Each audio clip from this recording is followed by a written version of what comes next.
What is up, everybody? Welcome back to the stream. Yes, I had to add dramatic pause because it's a dramatic evening. Oh boy, yeah, so we're back to streaming on the computer, on physical devices, things like that here. Actually, no, I can't do that. I was thinking, yeah, I can do my retro tank, but how are you going to plug that into your computer, your Elgato shop, because it's a crappy product? So yeah, if you missed my last stream and my epic rant at the very end, because that's when my Elgato kicked out for the 5th time in a row. And of course, contacted up their technical support, and they're like, yeah, you did failed again. It's like, it's nothing you did. It's inside the hardware. We need to get this replaced, so we're starting up that whole nonsense again. Last time it took almost 2 months to get a replacement, and I had to threaten them with a lawsuit in order to do it. So, because it was inside of warranty return, and they were refusing to do it. They're like, no, we're gonna do troubleshooting things and other steps, and and you can keep on to it, hold on to it. We're not gonna return it, but you just need to, we'll get it working for you again. It's like, this thing's broken. The EDID's broken, which is basically sending through information from your console or your television. Basically says, this is what I'm broadcasting out. These are resolutions. This is the audio formats. This is what we support. Do you accept?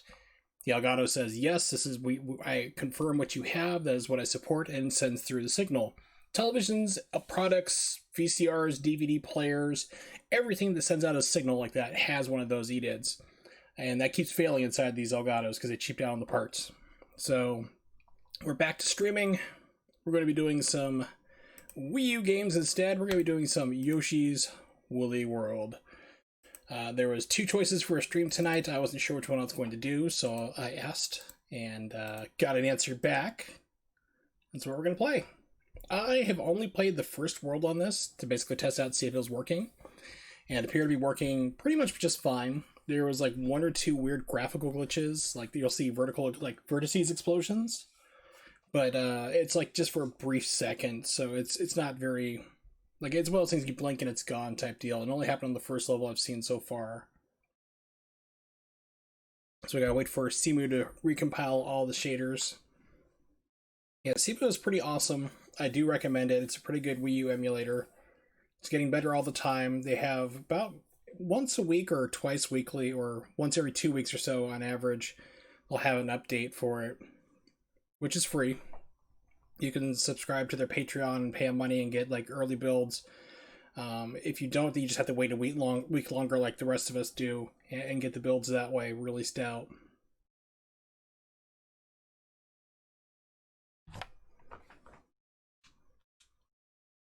I can play with any controller show, and I hated that Wii U pad. It gave me hand cramps. It was terrible.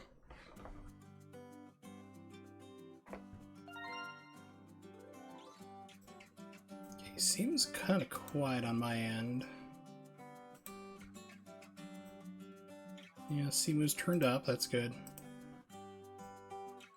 Raise my headset volume. I'm going to hear the Windows chime in a second. Okay, so we're going to erase this one.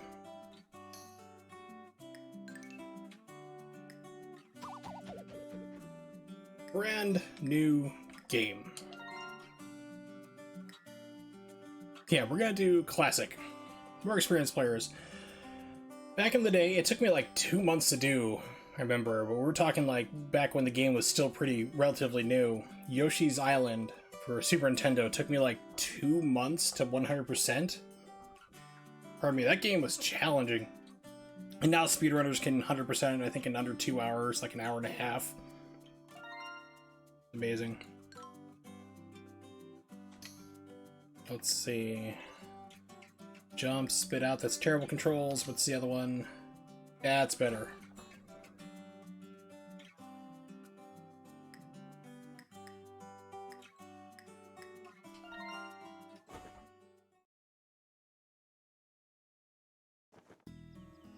Like right there. You don't see it very often. It's just usually on like a transition going into a level, or out here is the only place I saw it. Welcome to Craft Island, tiny place in the middle of the handmade ocean. Life here for the Yoshi clan is nothing but peaceful and leisurely until the genocide. Or rather, it had been nothing but peaceful but leisurely until the Fire Nation attacked. I'm making a stand right now. Avatar: The Last Airbender is an anime. Yes, it's American made. I'm calling it an anime. Oh, little Yoshis. Oh, little... Sorry, dropping so suddenly, but I need to turn you all into yarn. Thanks. They are made of yarn. Amigurumis.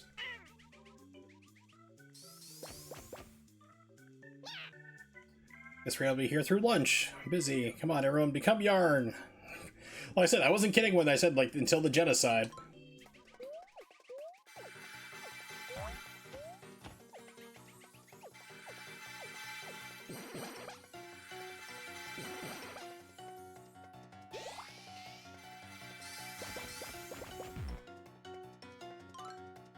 There, this should be plenty.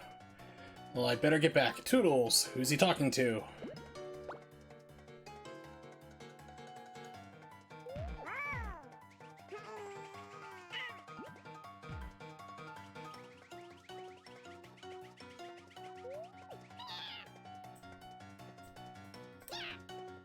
It's quite enough. I've had it with you annoying Yoshis.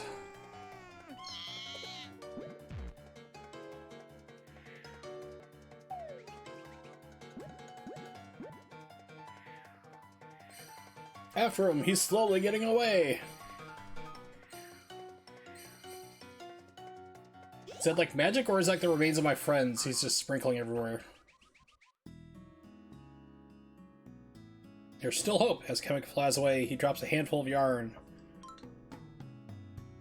So like, is a skein of yarn like body parts for your friend? Like, it's like Yoshi's nose? What do you do to save the others? You need to get that yarn back. Hurry after that naughty trickster. And so another grand Yoshi adventure begins. Will they be able to knit their friends back together? Without anesthetic, they're like screaming, "Oh, why? Why was I designed to feel pain?"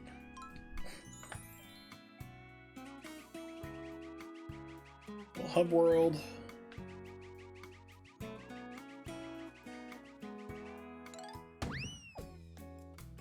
I'm hoping this game provides challenge. The first level was a cakewalk. I'm hoping it gets harder, because that's the one thing that's always bothered me about Yoshi games, is that they've gotten so ridiculously easy. Like, Yoshi's Island was a challenging game. It had a good learning curve to it, a good difficulty curve, but by the end it was pretty difficult. I mean, you had to be on your game to get past it and beat the game, just so they 100% it. But after that, it seems like every Yoshi game has been just like cakewalk. Just sit back and instantly win. The last Yoshi game that came out for the Switch was like that, at least according to the demo I played. It was just like, okay, this is obviously a kid's game, not meant for challenging platformers. Yoshi 64, same way. It was like, I don't think there's any enemies in that game. It was crazy.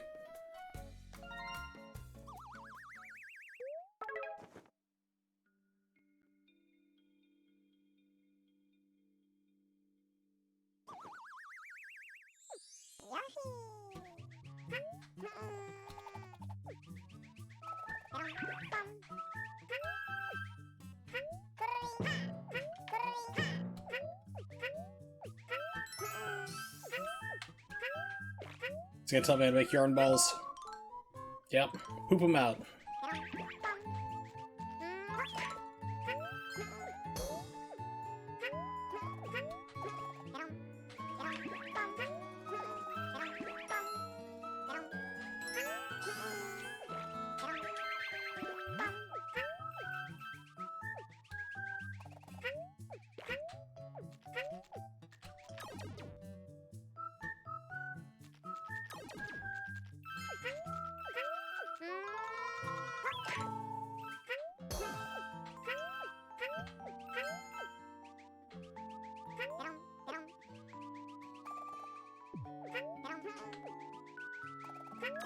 Checking for secrets.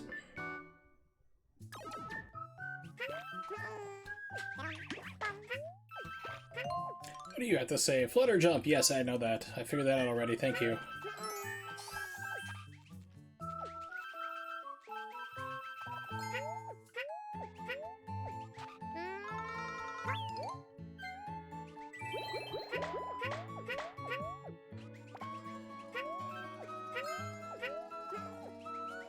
Okay, so I need to shoot him?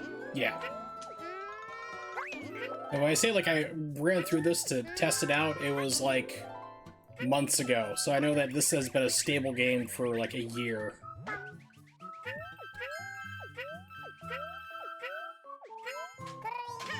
And I missed those, that's okay.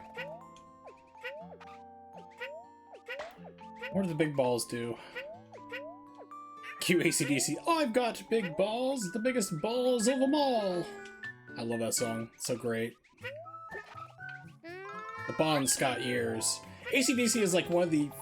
Actually, I think they are like one of the few bands ever to like replace a singer and get bigger. I think they were like the only ones to actually get bigger.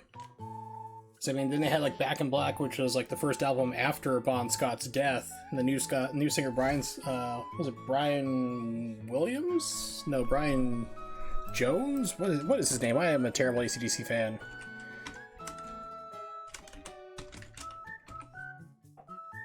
Brian Johnson, there we go. I know it started with a J. I'm like, what the hell?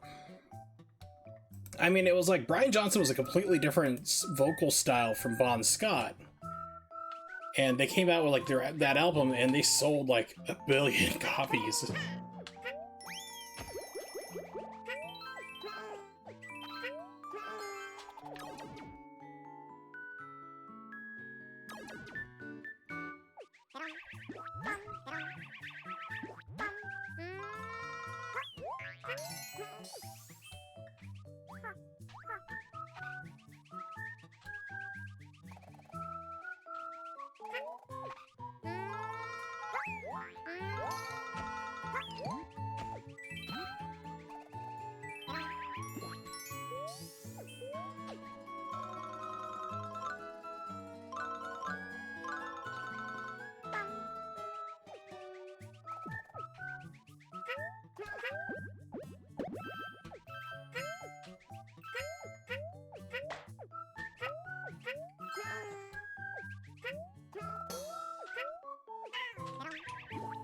Oh no!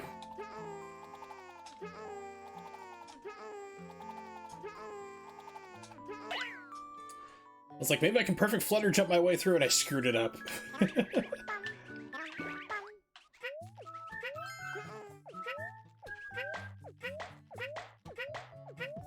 I'm not sure what it saved after the checkpoint, so let's go see if I have to go down here again.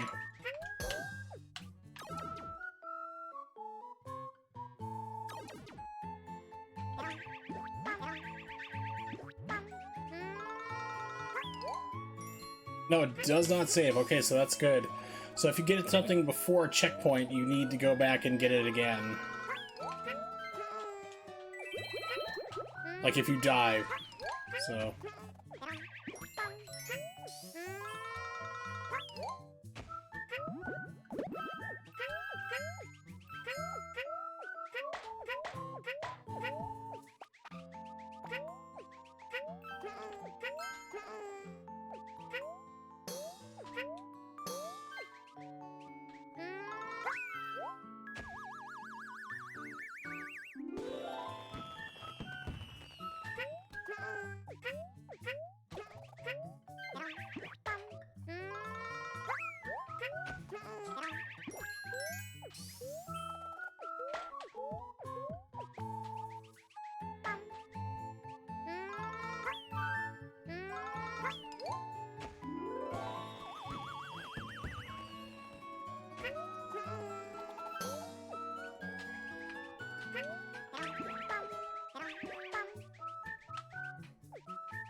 I don't know what these gems do yet, but gotta get them all.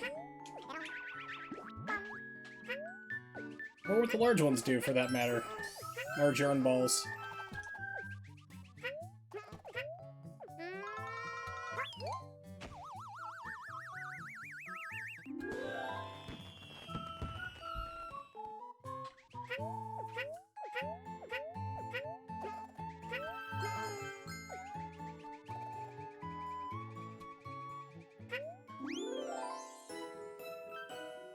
Oh, it stops right there. It doesn't, like, spin around like it used to real fast. Okay.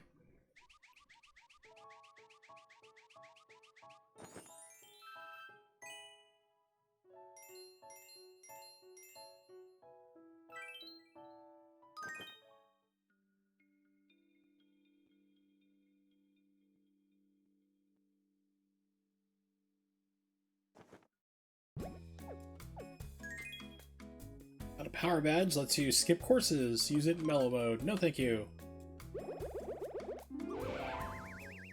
Pull the string! Pull the string!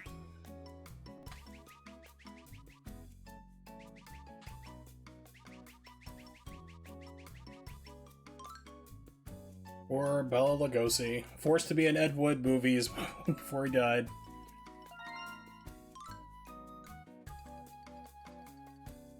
Exchange beads for badges that give Yoshi special powers. Ah, okay.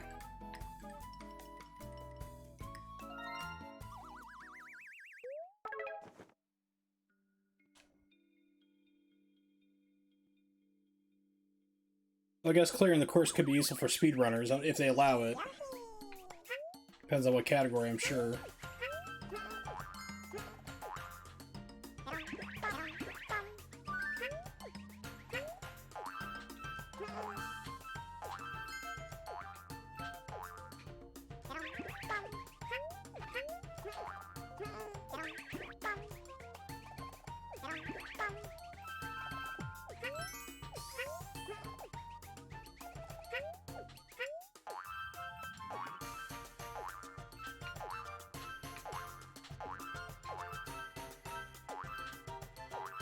Music here reminds me kind of like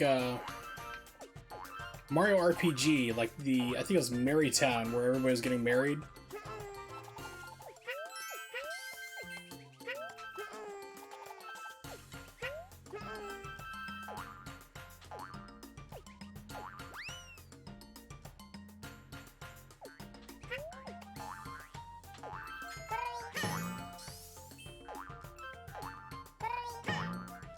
Okay, so it does give you more height if you were to do the slam.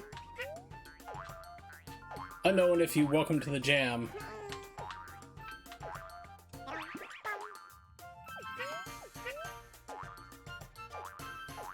You know, having done mashups before in the past, certain artists in songs just, like, instantly go, you can mash up anything into them.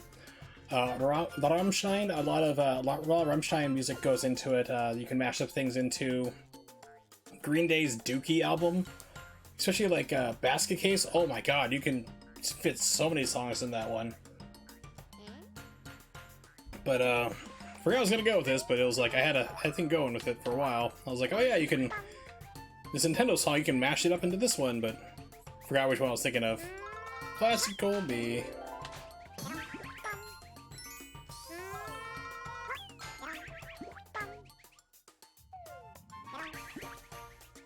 They fall to their inevitable doom.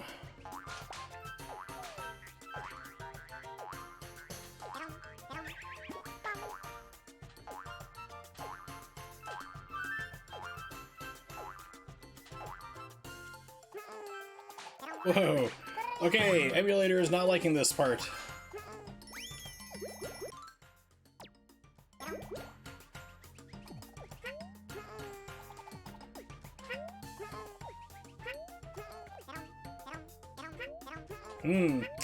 May have to go with our backup plan.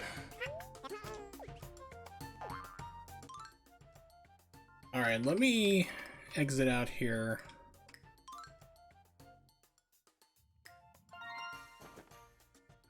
I'm gonna try putting the render on Vulkan and see if that helps. I think Vulkan might try to, like, do shaders, though. We'll see. Alright, so give me a second. I gotta stop the emulator.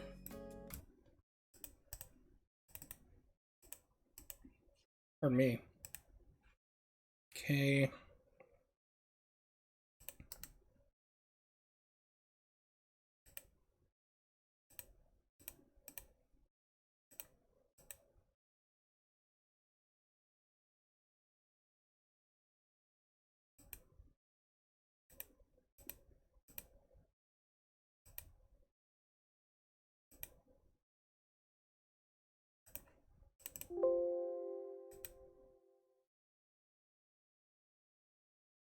Okay, so I was underneath OpenGL before, which is usually doesn't have a problem running. I'm setting it to Vulkan, and we'll see how this handles it. See if that might take care of the problem. If it starts causing issues, we may have to go to my backup game, which is Yoshi's Island. Wanted to play it on the actual Super Nintendo, but thanks to Elgato being a bunch of crap, don't have a capture card that works. Can't wait to get a job, buy myself a Cloner Alliance, and be done with Elgato. Last capture card from them, from Elgato, worked 4 months, and then it failed. Did failure. And the one I have right now lasted 2 months. Barely 2. Just shy of 2 months.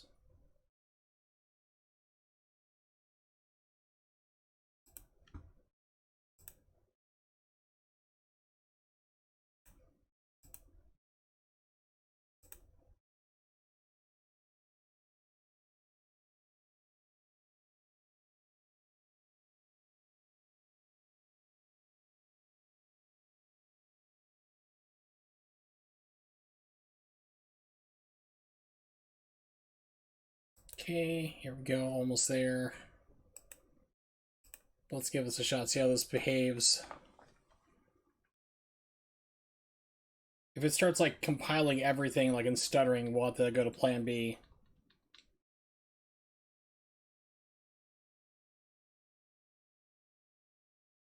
Yeah, it looks like it's gonna do that. It's compiling everything.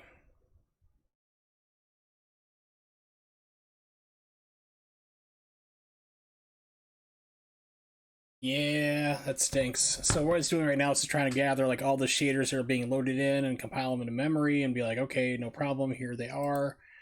But that just takes a long time. So Vulkan, for whatever reason, like unless you have a super outdated version of your memory card, of like your graphics card, I mean, and we're talking like 3 months out of date, so like you can't play new games type deal, you're gonna have problems. Like with it trying to compile everything.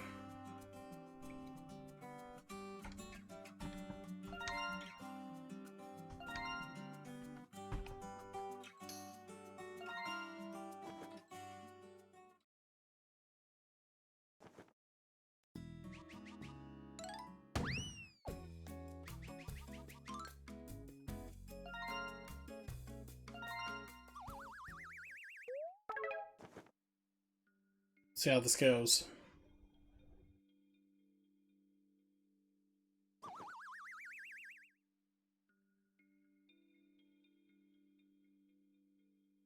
Yeah, not good, not good.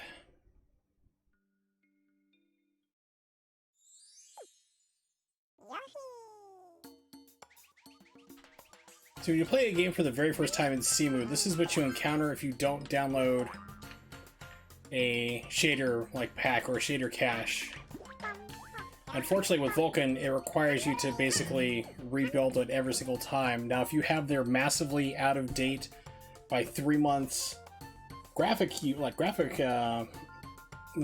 driver for NVIDIA, then it does it smoothly. It's like it'll just grab them what you don't have and throw it in there. So you'll get some like weird pop-in and stuff like that in places. And then it'll just load up and play just fine. And you can run around and not have any problems. But I refuse to do that because I play games like Control and other new stuff that comes out. And you need those new graphics drivers in order to play the games.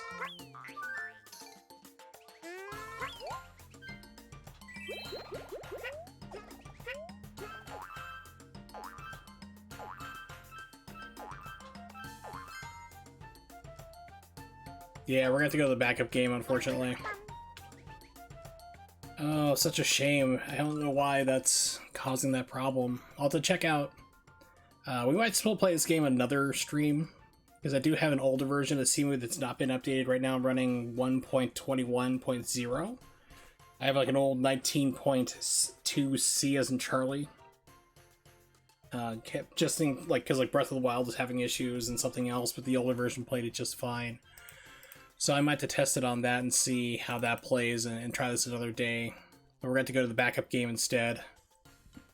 Quite the bummer.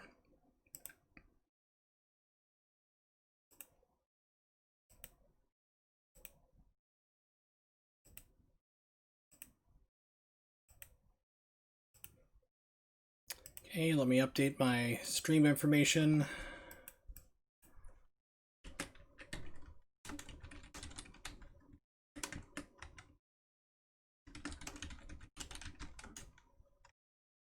Gotta think of a witty title here for this, so that way nobody will come and watch. Let's see. We choose.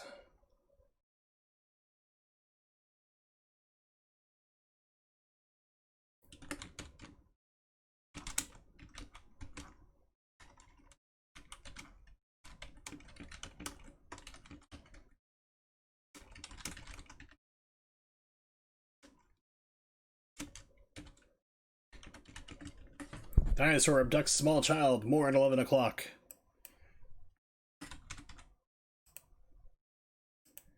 Go. Retro, and let's get this going. Super Nintendo, please.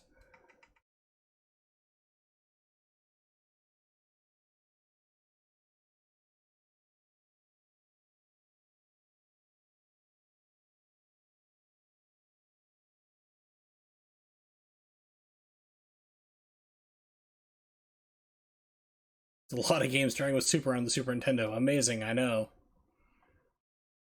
Ooh. Baby Mario crying disabled hack. I kinda like that. I think we should stick with the classic. Apparently there's multiple revisions.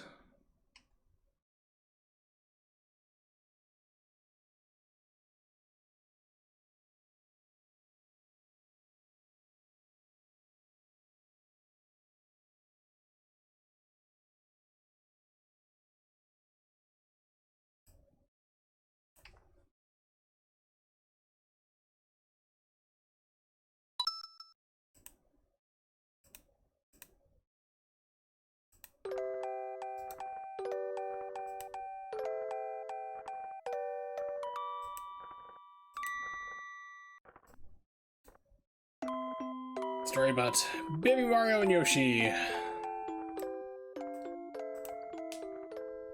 Stroke hurries across the dusky pre-dawn sky. I remember when you couldn't play this game on an emulator, because it's a Super FX2 chip. Kamek buzzed by, knocks the babies out. Drop one, Luigi gets delivered. Yoshi's all go and kick butt.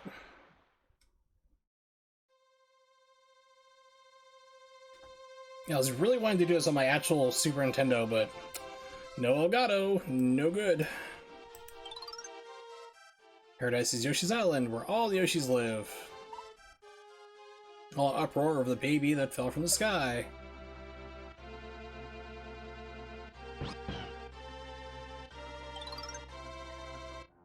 Okay, I need to turn down my headset volume. Baby seems to know where he wants to go. It's like he has no idea. Bond between the twins informs each of them where the other is. Do they both feel pain? Yoshi's decided to carry the baby to his destination via relay system. Now begins the adventure for the Yoshis and Baby Mario.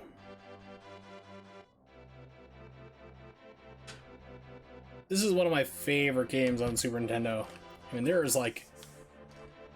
people are like, oh, choose like a top 10. It's like, it's hard to pick a top 50 for the Super Nintendo. It had so many great hits.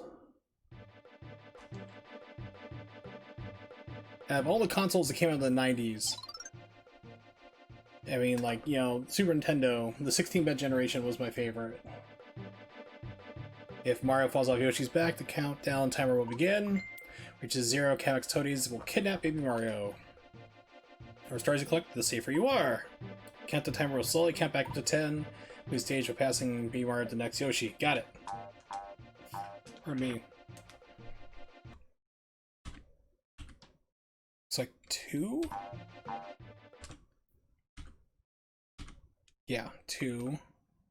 There's going to be 1 for the run ahead, which is not bad, unless latency's on already. Yeah, it's on already. So...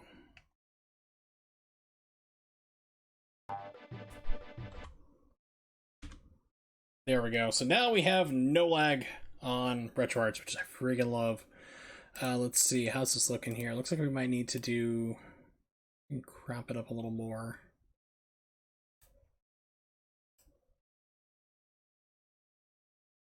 There we go.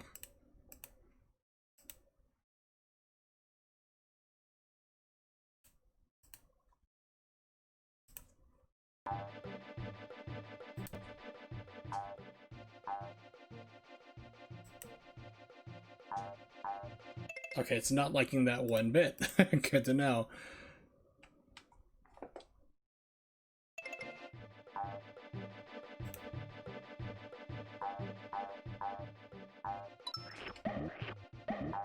Oh man, this game is so much faster when you compare it to Woolly World I was just playing.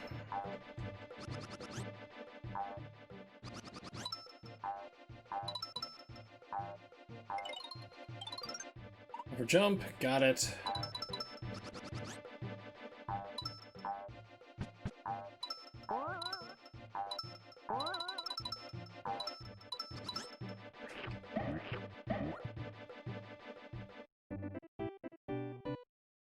Oh, that music.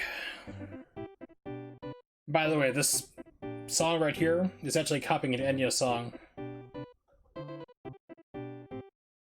I forget the exact name, it's one I came across, because I was doing a music project years ago, like a video project. It never came quite to fruition, because, oh yeah, my back blew up. But yeah, it was like about video game plagiarism. I was actually working through Yuzo Koshiro's backlog, and like, I discovered like about everything I listened to, about 95% of the songs he wrote has just been copied from other songs. It's insane. Everyone's like, oh no, he's inspired by it. It's like, no, you just steal stuff. Everyone gives him a pass for it. Don't know why. But yeah, like Sonic was like a lot of gosh, what was the guy's name? Bobby Brown. Sonic 1 soundtrack is a lot of Bobby Brown music. Making eggs! It's that simple, kids. It's how it works in real life. A lizard carrying a small abducted child just poops him out.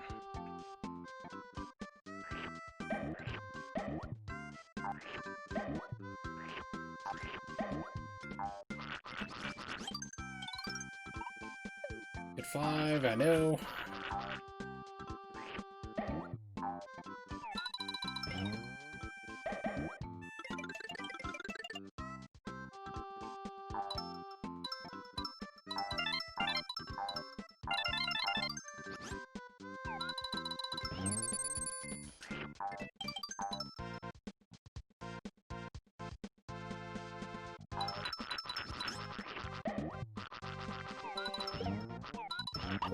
Yeah, I think the Super Effects kit was basically used for scrolling, if I remember right.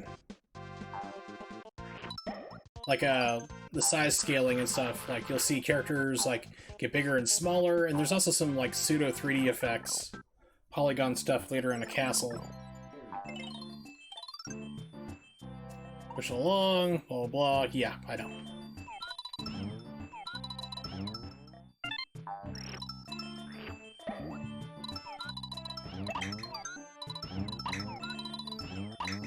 I need to be a little more calmer.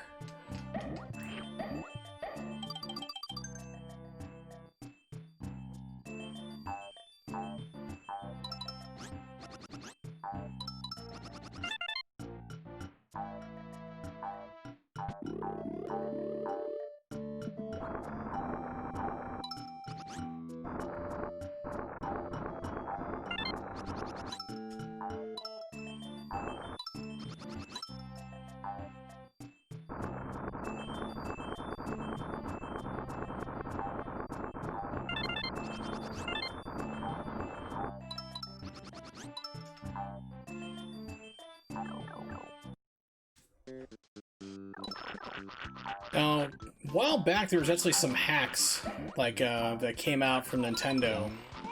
Like some leaks, basically. And some of it was like early, super early development stuff for Yoshi's Island.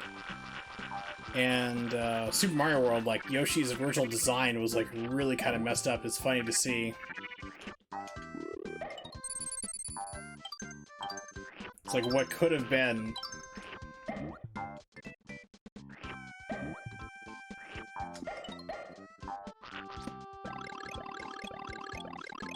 At one point, he feels like Yoshi was more like Velociraptor than anything else. He was very not cute looking.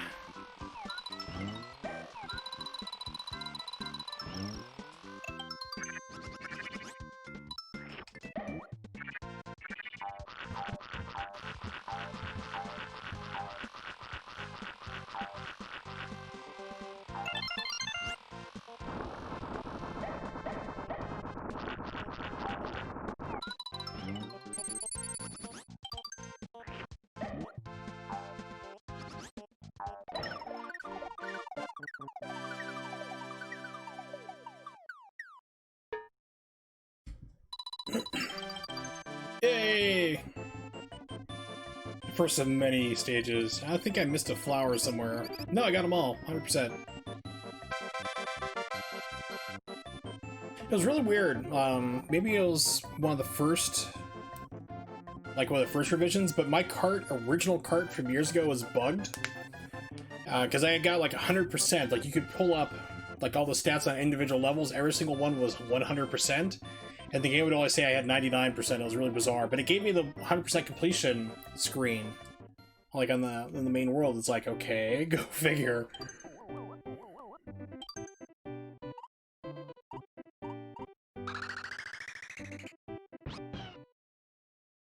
Yeah, the overworld was originally more developed too. It's really fascinating. You can look up all this stuff. There's another release on the leaks today with a whole lot more ROMs and stuff that are being discovered about projects that just didn't come to be from Nintendo. For me.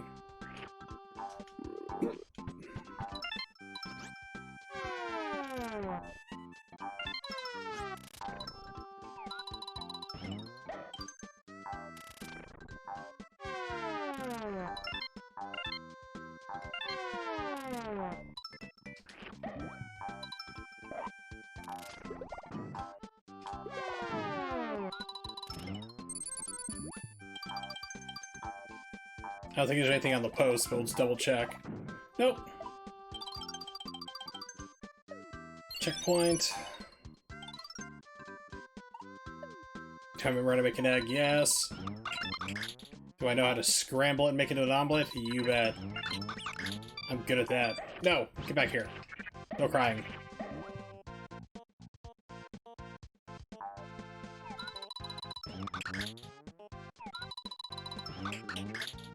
There's also like different colored eggs in this game, like where you can throw them in a wall and count, like catch them back, and someone will give you coins, if I remember right. Like you can turn different colors, like red and so forth.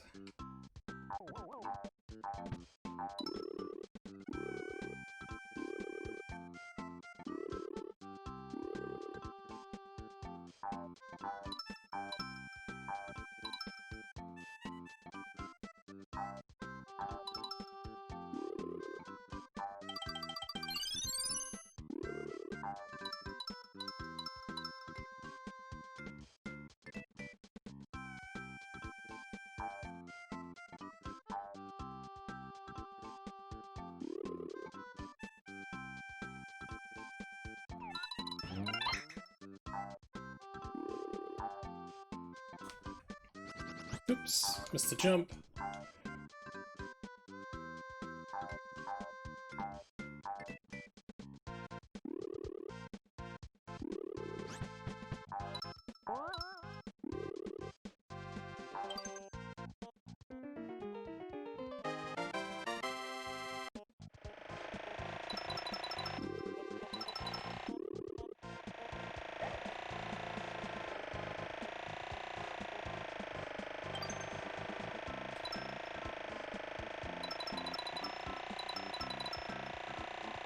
Far floatier than I remember.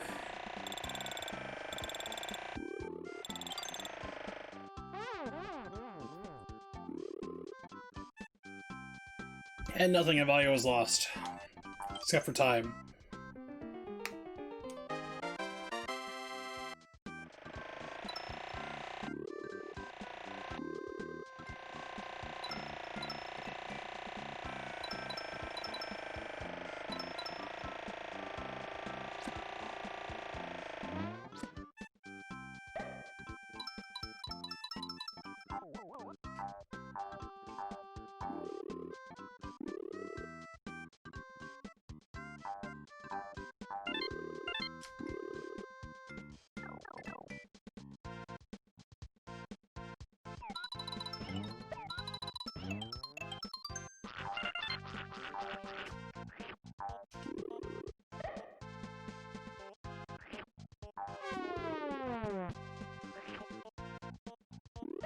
There we go.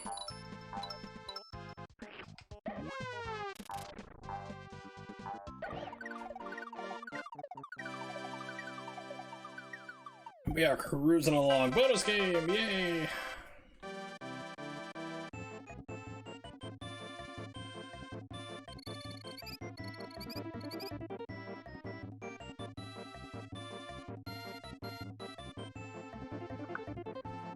Cartman just sent me a picture, which I just noticed because my phone sucks and doesn't have an out LED to let me know I get messages. Just canning another round of stock, 14 quarts, another canner with 4 pints.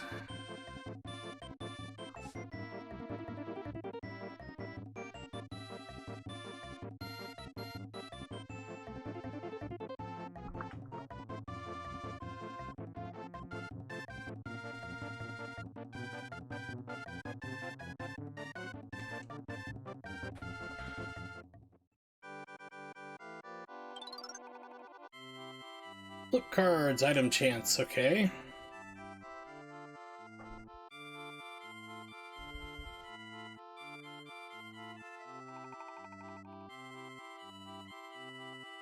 Says she has more carcasses to boil and make another round. Good lord.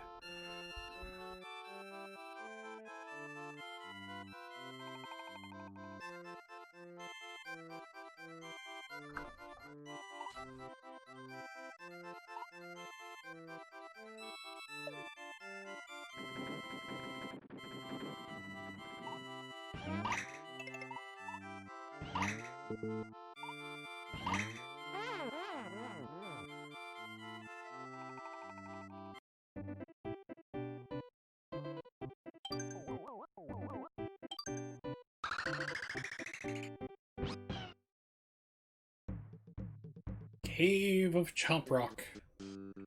Touch Fuzzy, Get Dizzy, though, is like a famous level.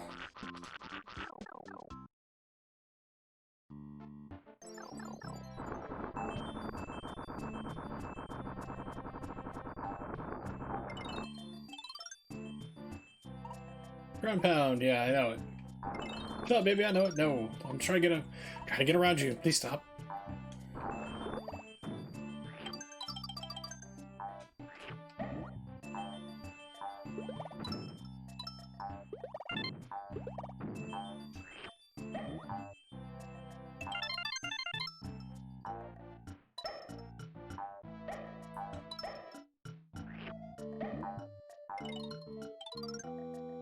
Do controller configurations like Switch? No, I'll stay with the classic. That's what I know.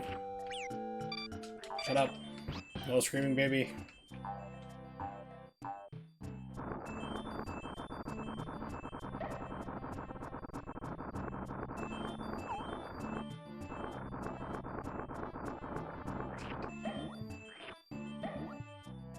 Those testers who figured out, like, hey, this level actually like loops around itself and there's like different triggers. It's either this or another one, because there's a couple of these type of levels in the game, and especially like later they come up.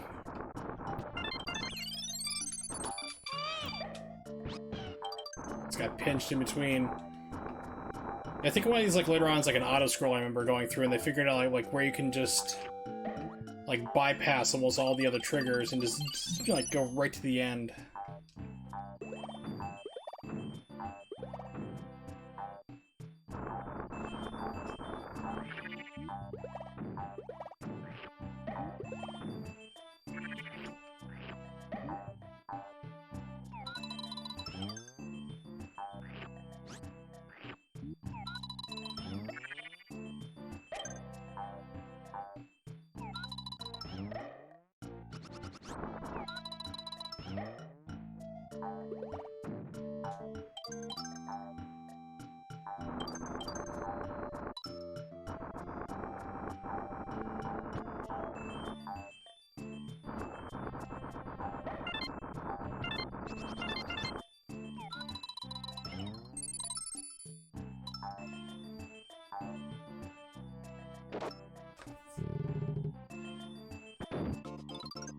Throwing balloons. To throw the balloon, key in the button sequences as shown. Oh boy. Game time is limited. If the balloon pops on you, then you lose. Collect an item if you win.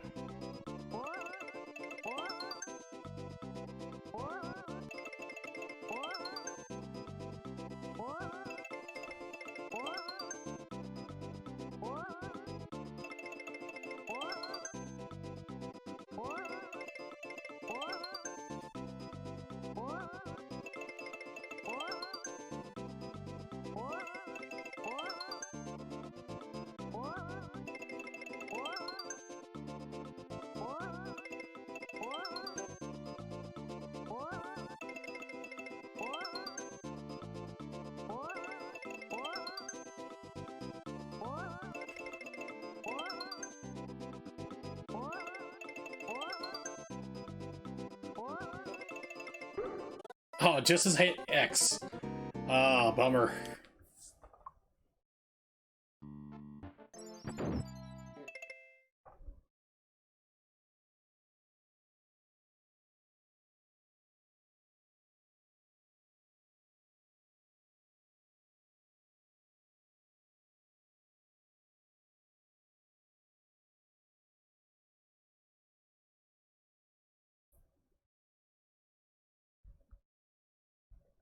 There we go.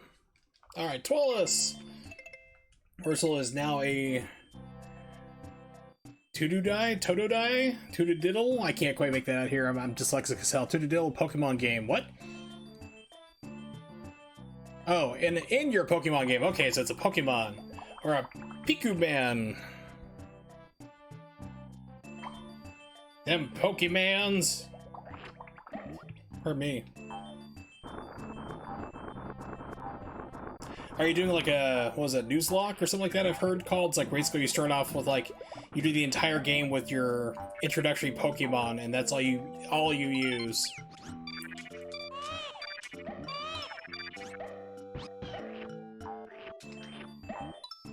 Or you're just playing for like however you want to do it.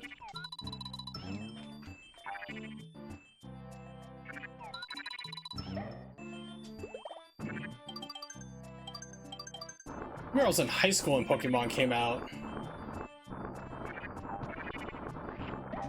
People are like, do you remember Pokemon? I'm like, yeah. It's like, people are like, I was like 4. I'm like, I was like 17. I'm old.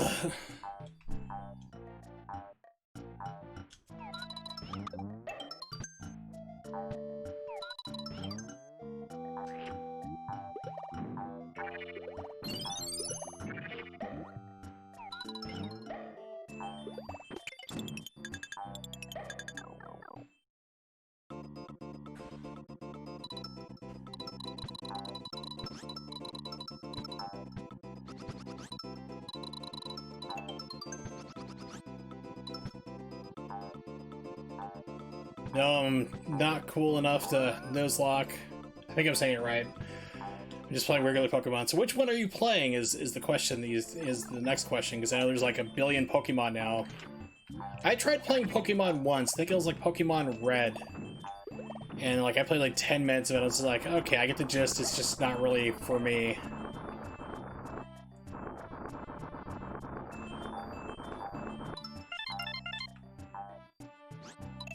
So then my follow-up question is, if you're playing Soul Silver, what platform is that?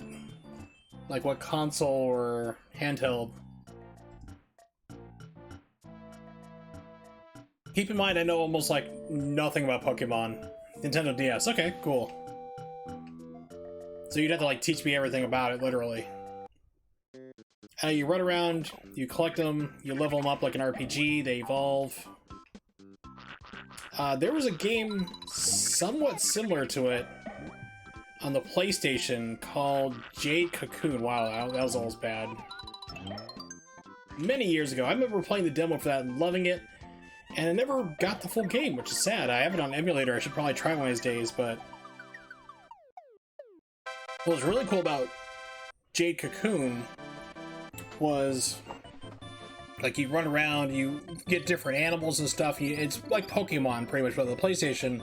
But you could take CDs, like audio CDs, different games, whatever, put them into, like, when the game was running, when you're in like the certain app like Scan Disc, and it would give you different animals and like kind of like different Pokemon, if you will, for the different discs you put in. So you never knew you were gonna get when you put in a different audio disc, which is pretty awesome. Flip cards, yeah, we did this already.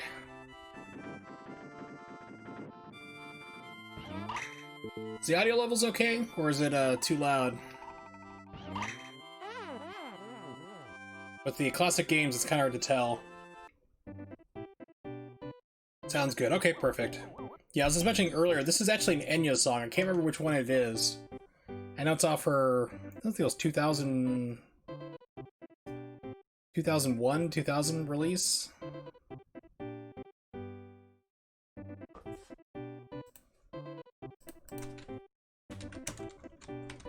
No, it's not, that's even older than that. Not the 2001.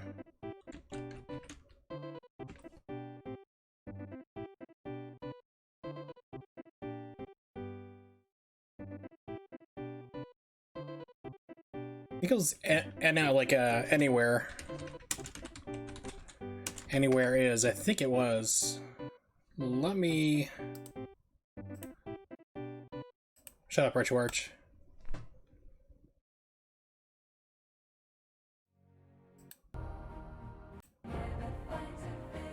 Yeah.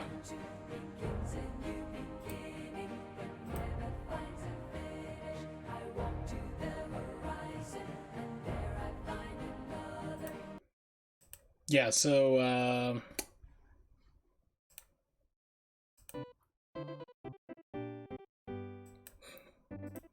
inspired by...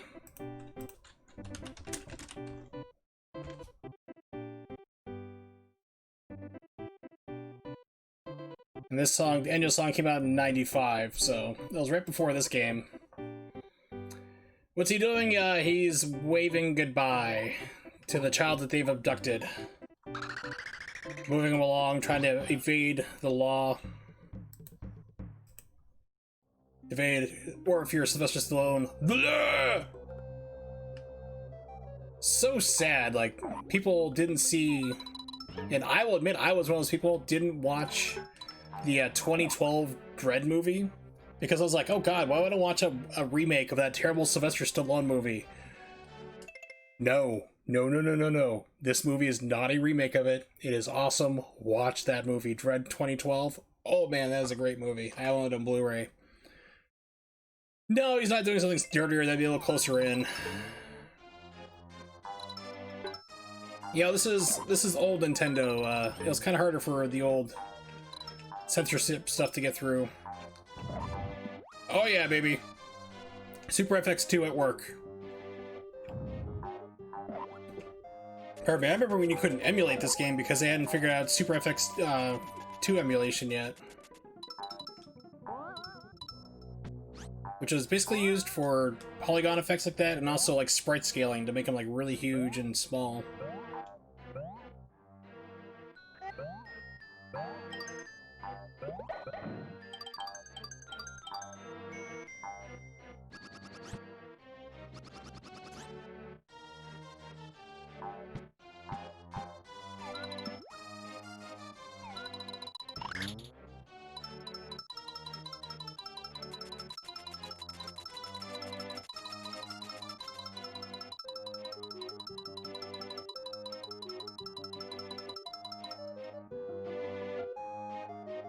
Yay, coin bonanza! Oops. Yeah, I actually have a hack version of this. I debated it and then decided not to just because of the sheer spectacle it is. But there's actually a hacked version where Baby Mario does not cry. They removed it out.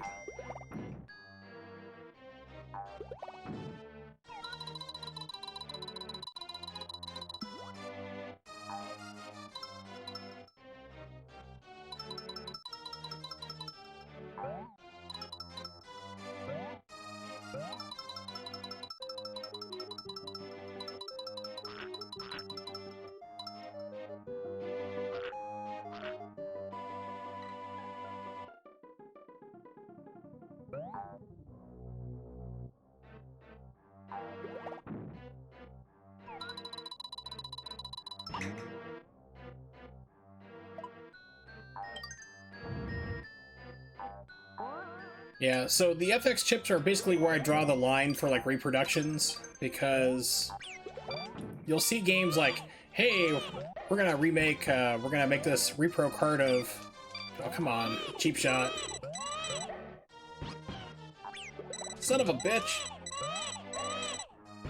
We're gonna make this card a repro Star Fox. It's like, but you have to destroy like another FX card to do it, or chip. It's like, don't do it, those are rare.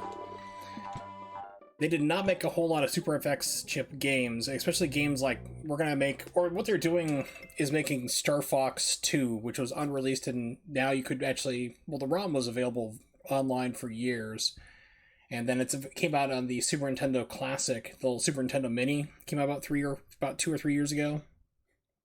They're like, oh no, the ROM that's been circulating around the internet, that's an unfinished ROM. We have the finished version, and the only thing that was different on the Super Nintendo Classic version was a different title screen with the updated year for when it came out. That was it. It was like, that was the only change. Everything else was perfectly fine, and it was just a straight up ROM that people just had it dumped right onto the internet that day. I think they figured out how to hack it within 3 days of it coming out, the few people who managed to get their hands on it at the time. But then people started making repro carts like of Star Fox 2 so you could play it on your actual Super Nintendo before the EverDrives were coming out that had support for those type of games, for FX2 chips. So in order to do that, they would have to either get a Yoshi's Island, a Doom, or I think it was it Vertex? Something like that. It's like a mech game. It's even more rare. And they basically destroy that game in order to make a repro version of Star Fox 2. And I was like, please don't do that. It's like, I'm going to destroy a Mona Lisa in order to make a copy of a Rembrandt. It's like, no, please don't.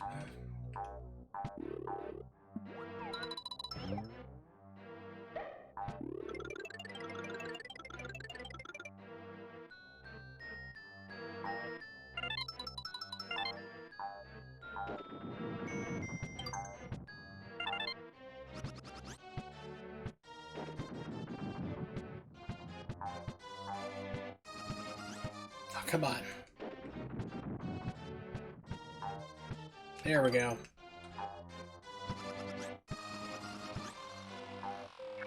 Hats off to like speedrunners who can do the perfect flutter, because that's a literally 1 in 60th of a second trick. You do like a perfect flutter where you just like keep hovering. Oh, it's crazy. And shatter. Thank you.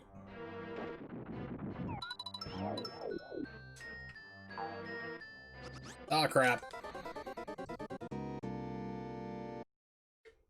That's on me. So I'm playing in RetroArch, so I have it so there's no lag. So that was all my failure to do the input. Cannot blame input lag there. I can blame Nimix though, he's not here. Rule number 1, always blame who's not here. Doesn't matter what situation you find yourself in life. No sir, I didn't rob that bank, it was Twalis. Oh wait, he's here. It was, Crying Devil. Yeah, that's the guy.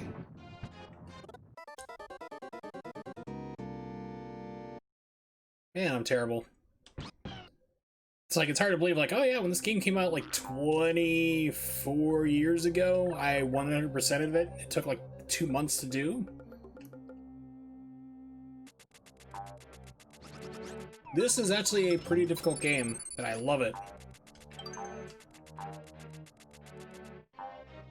It's got a decent learning curve, which is what I like about it. I actually started off the stream playing Yoshi's Woolly World, and then ran into severe emulation problems immediately, like on the second world. So I had to give up on that. I'll have to test out an older version of Simu, see if I can get it working right. And get back to that game. So I'm like, okay, well, let's just do the backup game for tonight then. Which is this lovely gem.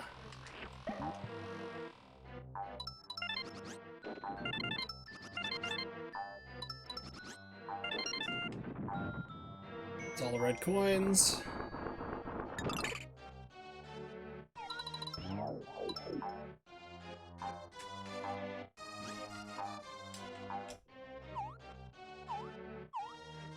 I thought I grabbed the key. I did not, apparently.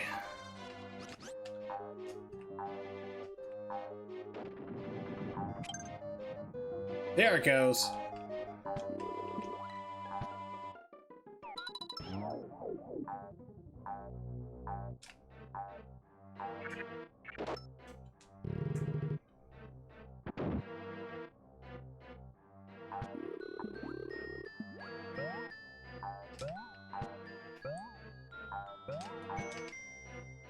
Guys are annoying, like, you can't, like... Oh, come on. You have a funky hitbox. You gotta ground pound them.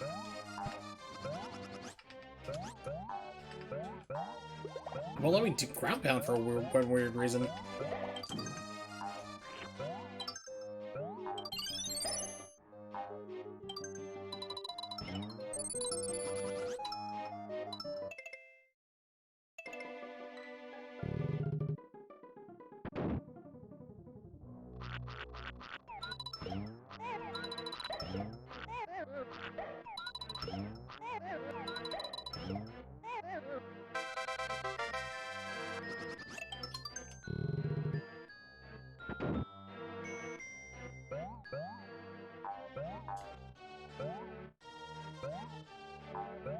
Son of a bitch!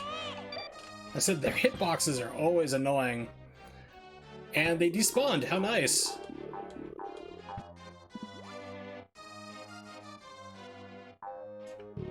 Like, no, we just want to stop you from getting a perfect on the level, that's all.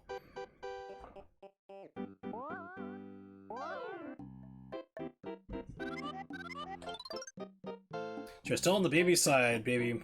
Yoshi baby. So you're still on the baby's side, Yoshi baby? Oh, okay, he's trying to be hip. And get a load of this!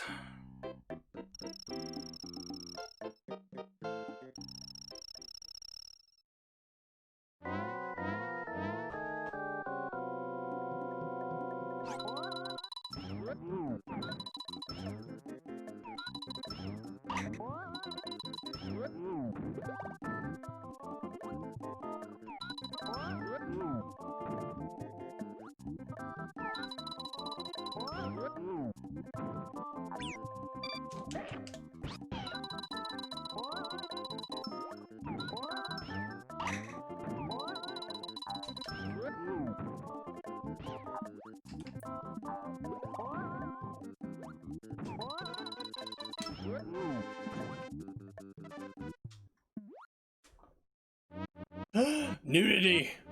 I need an adult! Oh, it's so much fun from a nerd perspective to, like, to appreciate these old games. Because at the time, I really didn't. Like, I just seemed to, like, saw it as another game. Like, oh, cool, it looks like crayon drawings, you know, like an art book style. Cool.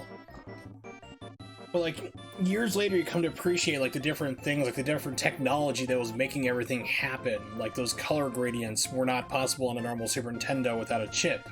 You know, it's just...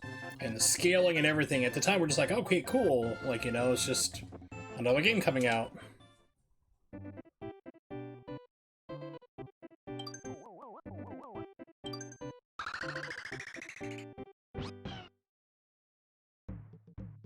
Hop, hop. Donut lifts. Okay. Ah, yes, the auto-scroller. Boo. No one likes auto-scrollers.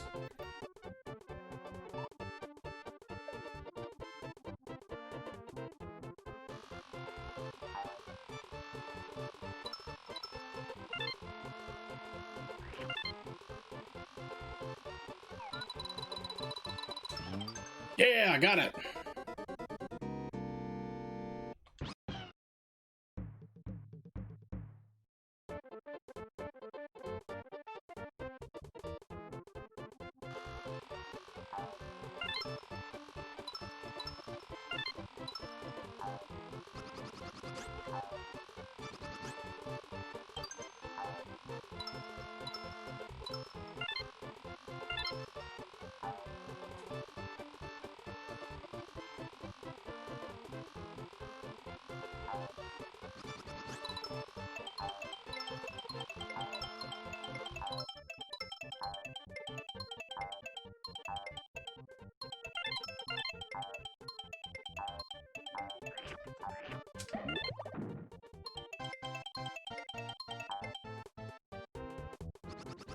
No, didn't mean to do that. Overshot my ledge. Boo.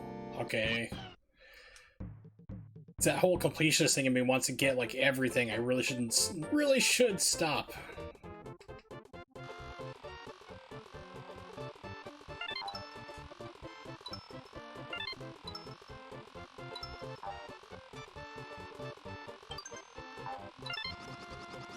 Oh, come on.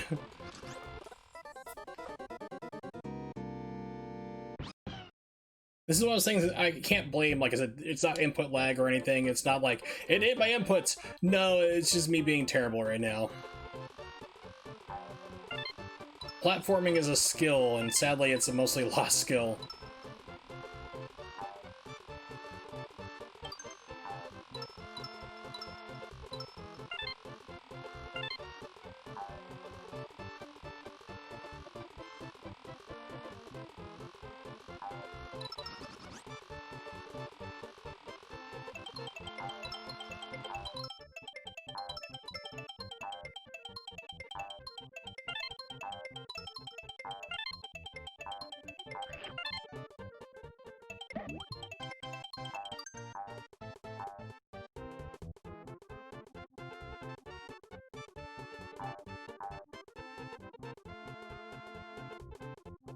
Is he picking his nose?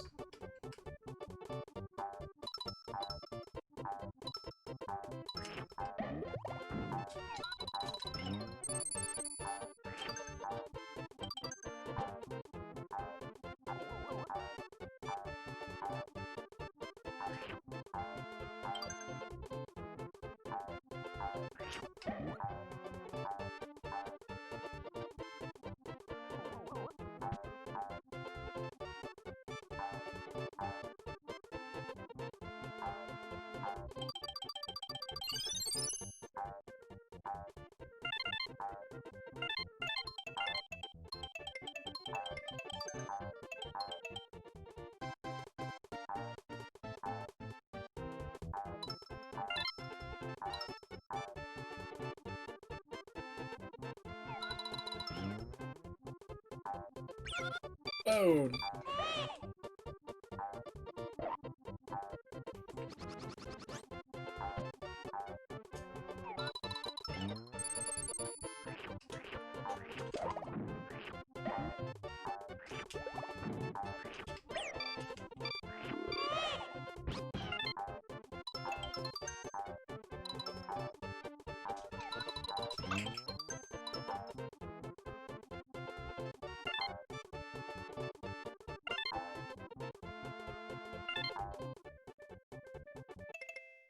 Missed one coin.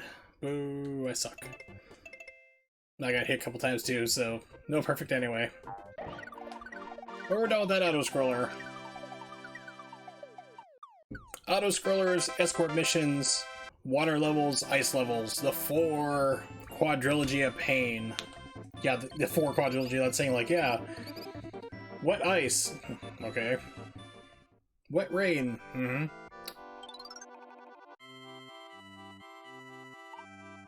Scratch 3 boxes, uncover Mario's game 1-ups.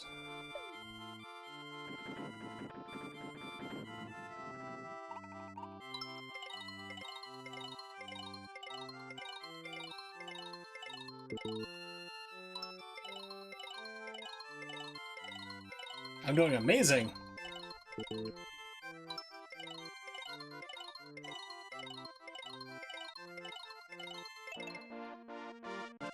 Well, I got something at least, that's good.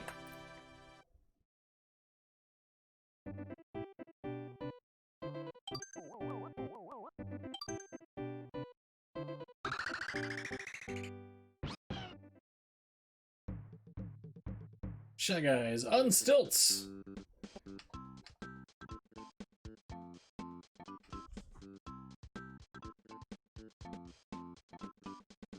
Alright, so... let me take a look. Yeah, the game's still... This game letterboxes. So I actually stretch it out to fill the screen. So you don't have boxes on the top and bottom. You have them on the right and left, of course. I'm not doing a 16:9, but it's just a slight zoom.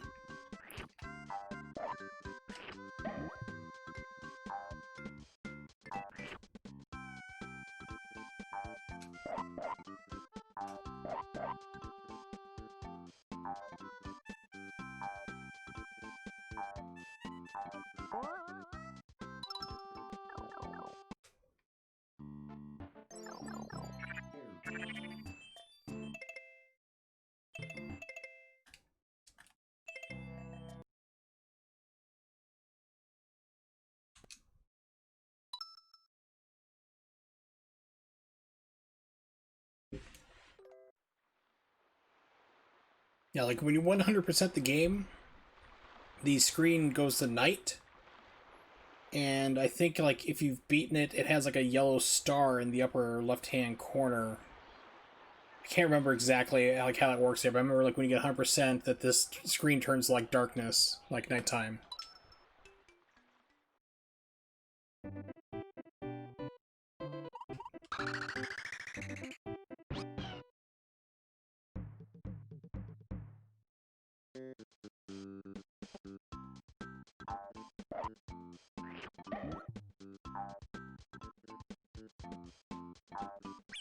Yeah, I'm good.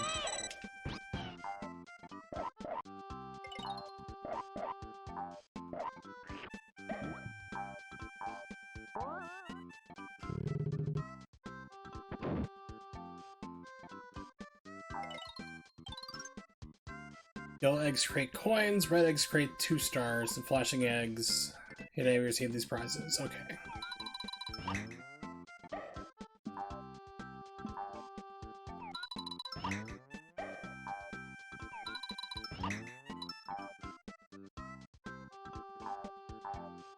You can also create those eggs too, like if you can shoot them in a wall and catch them, like I think you have to hit them with your tongue, you'll add them back in, so you can actually create like red ones you need to get either coins, not the red coins, mind you, or stars.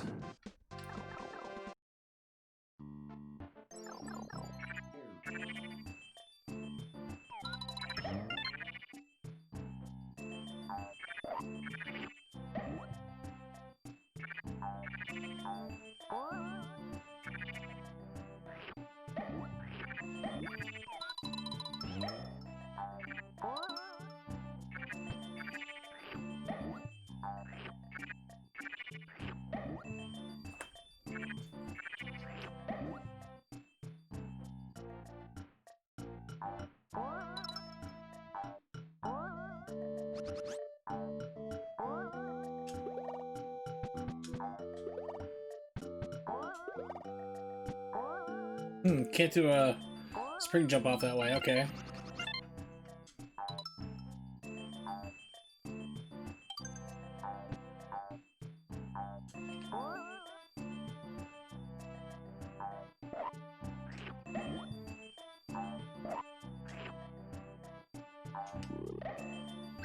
It's like, oh, twofer.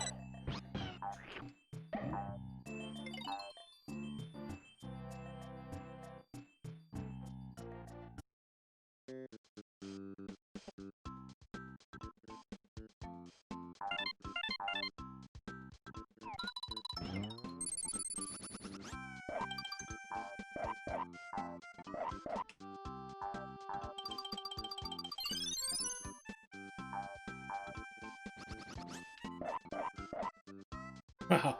And by the way, a little too fast I was wanting to do. I was trying to actually... There we go.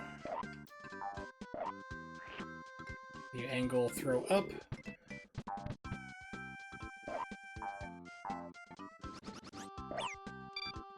Get lost.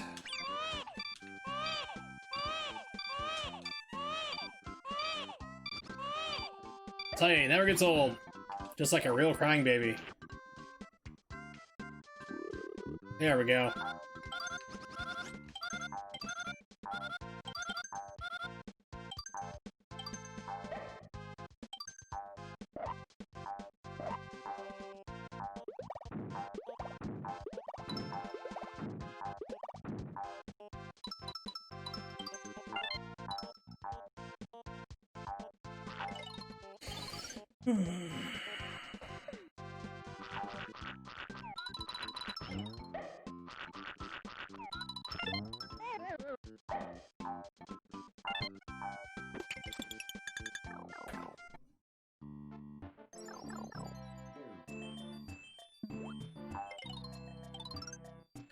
Oh, the mole tank. I remember the mole tank being like the worst one because it's controlled horribly.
It doesn't quite help me here now, does it? Fine,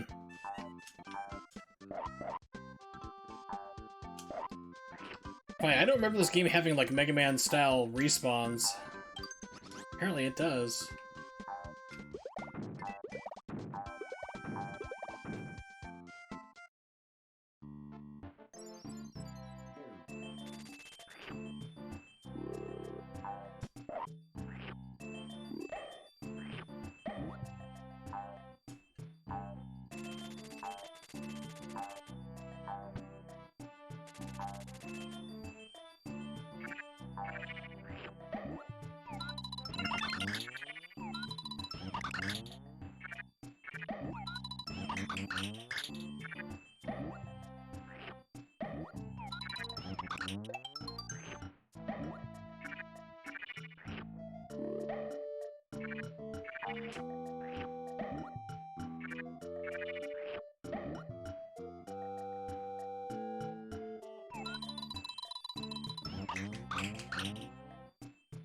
Yeah, I caught it, so that's good.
Blunk. Yay!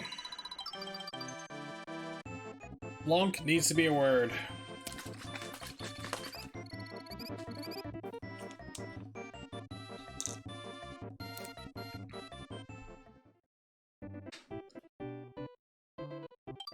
I think this is Touch Fuzzies? Oh yes, this is a famous level. Remember kids, don't do drugs except for when they're cool, which is like always.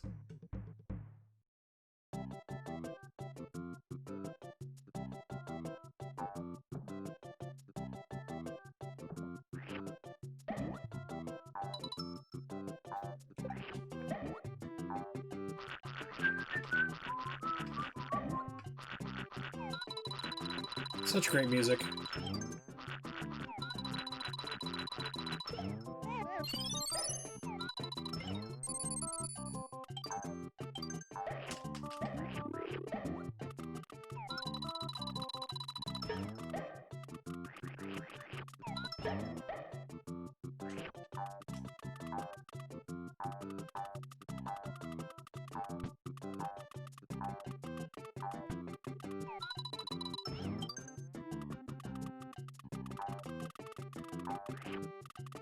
Oh yeah. Get that machine gun action.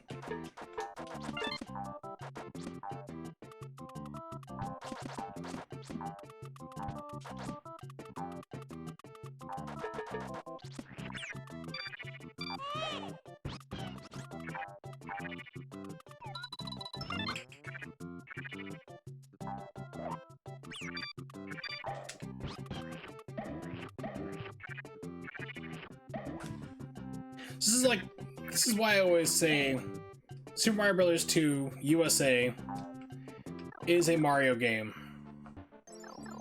You're like, no, it's not. It's Doki Doki Panic. When you realize how many enemies from that game, Doki Doki Panic, that was turned into Mario Bros. 2 for the United States and then eventually in Japan, we realize how many enemies from that game have been permanent mainstays in the Mario series. It's astounding. Like Shy Guys. They were all, there's a lot of them from that game that show up in here.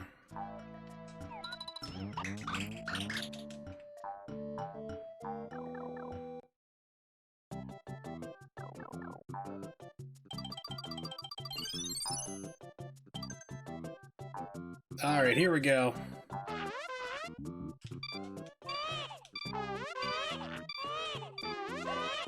Now it's cool, it's like, it's not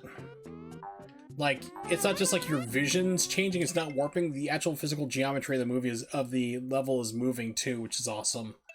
So this is all, the background's all warping. That's why I love the Super FX chip. Especially the Super FX 2. You get some cool stuff like this.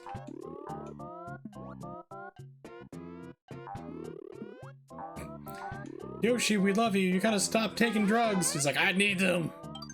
You try to listen to that little yelling brat all day.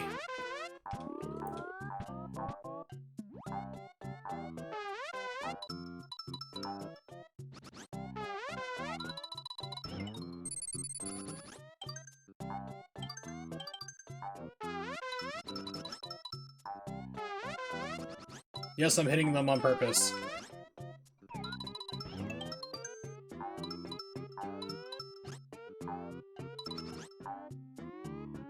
I think it just snaps back level when it wears off.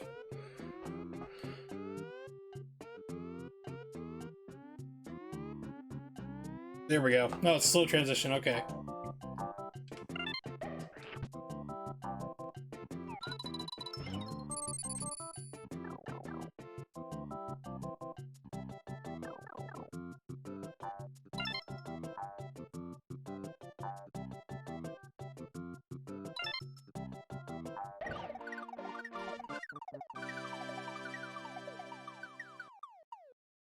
Yay, bonus stage. Now I can fail at that.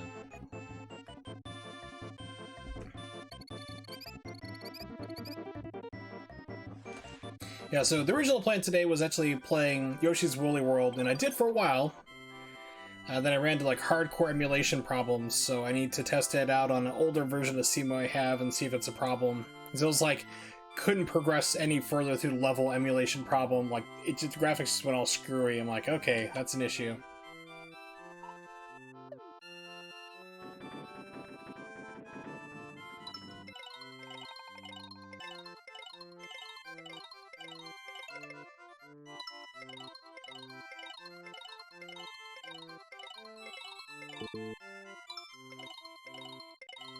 Nope. At least I got one.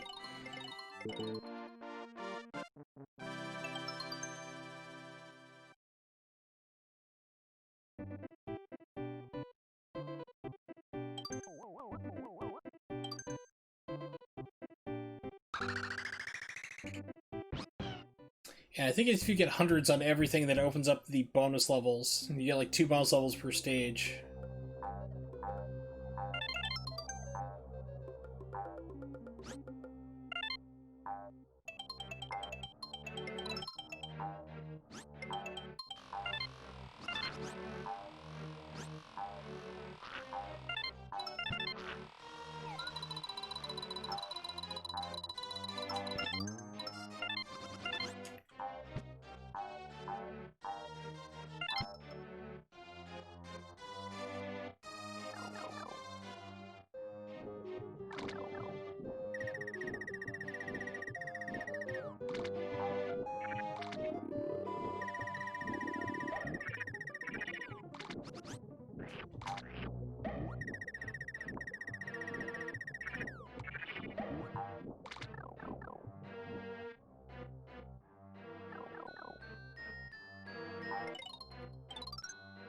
Hit the block to the right with an egg and some platforms will flip.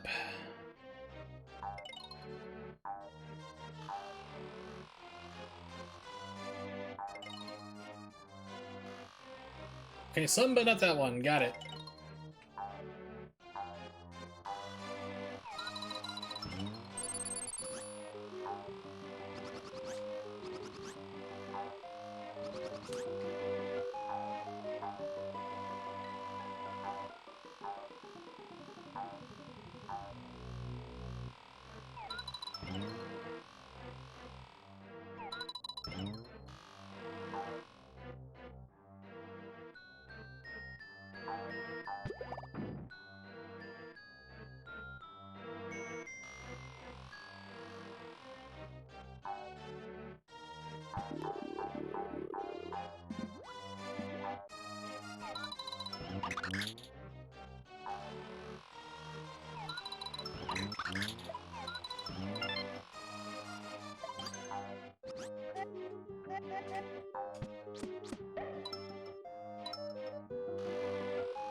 I get that last jump at the last second.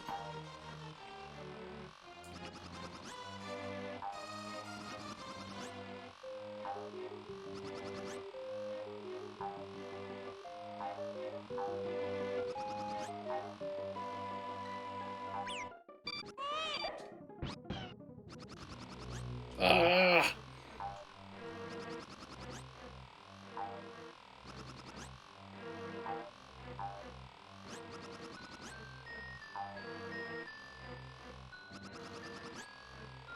It feels like it throws you down like gravity's increased there, which is kind of funny because I know that they didn't program it to do that, but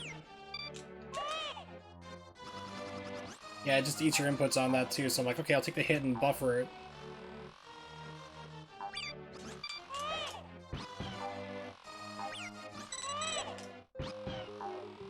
It intentionally like slows you down.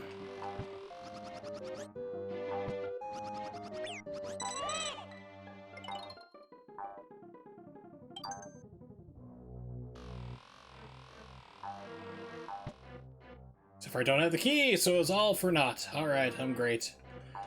I am so great. GRT.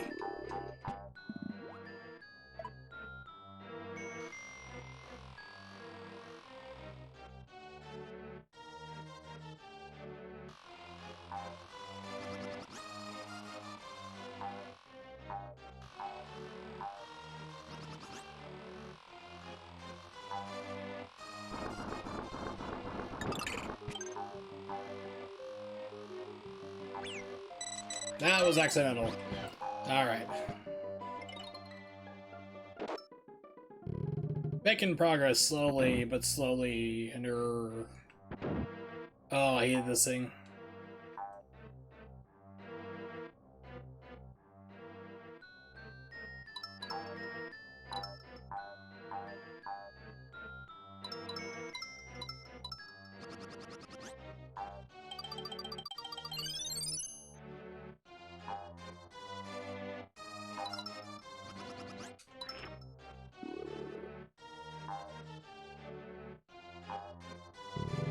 Yeah, later on you have levels where you have spikes everywhere and you have to ride one of those things.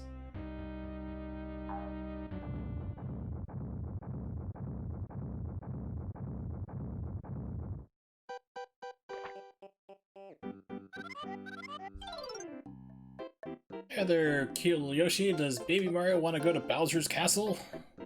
Stranger danger. I'll take him there in a hurry. Teehee. Yeah, that's like Amber Alert levels of creepy right there.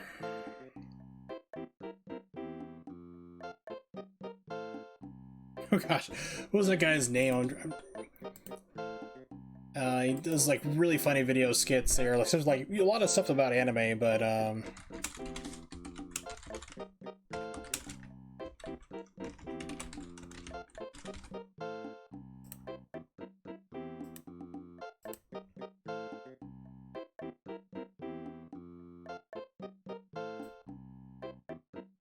yeah, how they expect you to react when you get an Amber Alert. This cracks me up because, like, I swear, I get Amber Alerts for, because I live in Pennsylvania, and I get Amber Alerts for, like, towns like Philadelphia, which is like 7 hours, 6.5 hours away from me. It's like, that's not anywhere close. Like, Amber Alert for Philadelphia. I'm like, I live in Erie? That's not a thing? Yeah, here it is. Let me pull up and play it real fast. It's just like a minute long. Yeah. Over to the right. To the right. Oh, hey, hold on, hold on.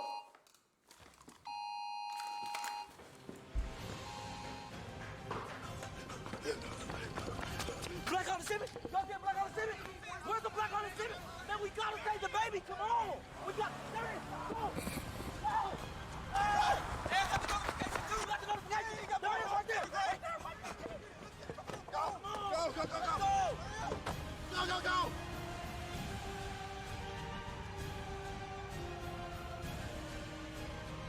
Almost got him! Go, get him right there, right there, right there! Go, go, go, go, go, go, go! Hey, go! I got the baby! I got the baby!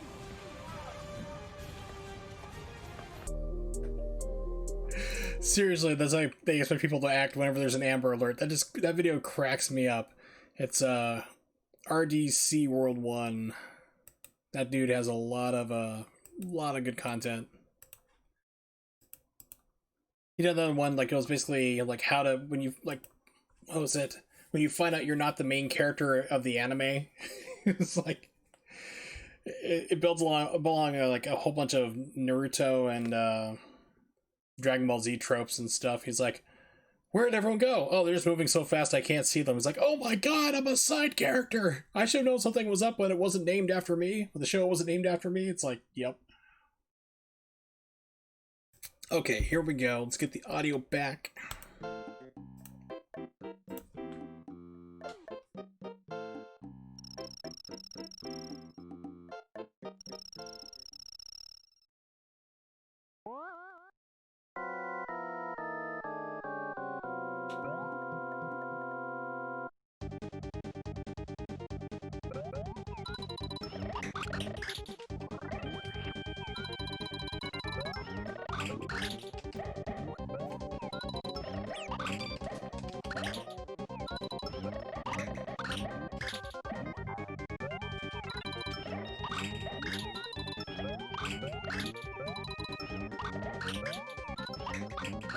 Oh, lame.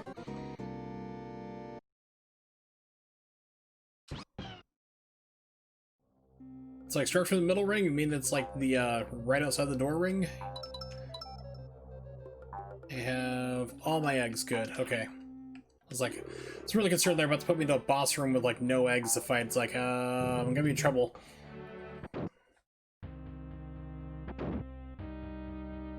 I think it's the next world's boss.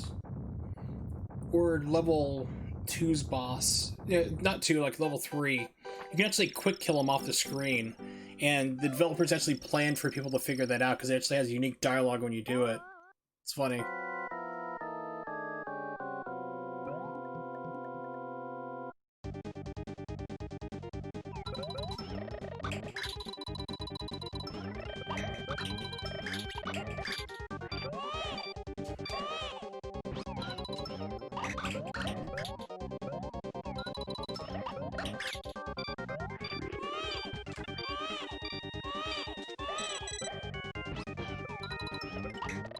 There we go.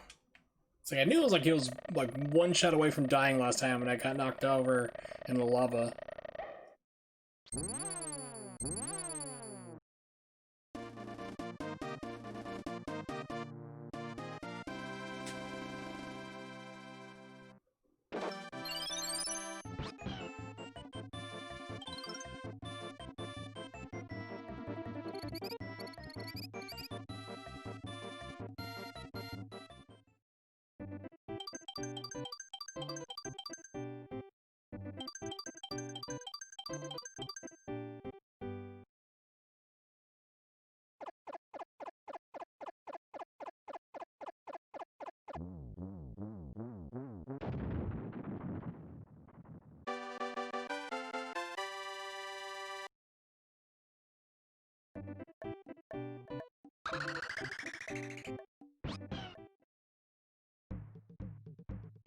Is it Koopa and Paracoopa?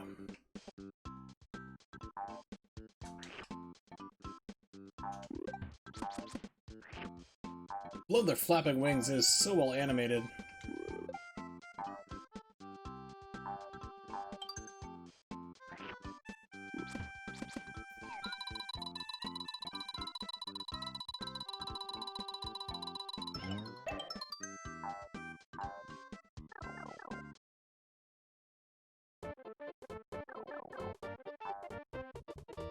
Oh yeah.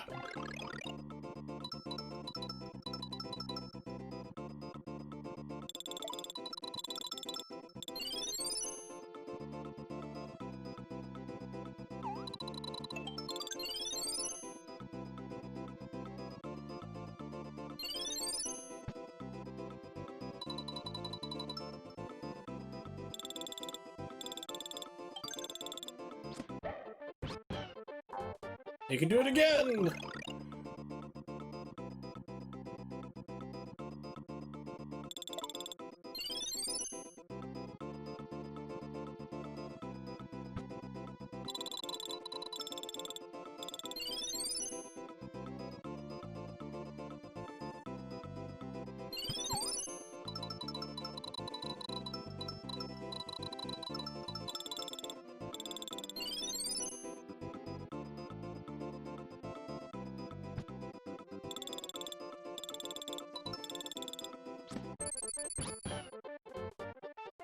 Interesting. I figured it was gonna zap me right back to start level. But you know, Giant Yoshi was with me. Okay, so that makes sense why it didn't happen. Because usually when you transform as Yoshi, then it'll whip you backwards. Love that animation. It's like you can see when it gets down, like about to fall, it starts flapping faster. So there's so much to appreciate in this game.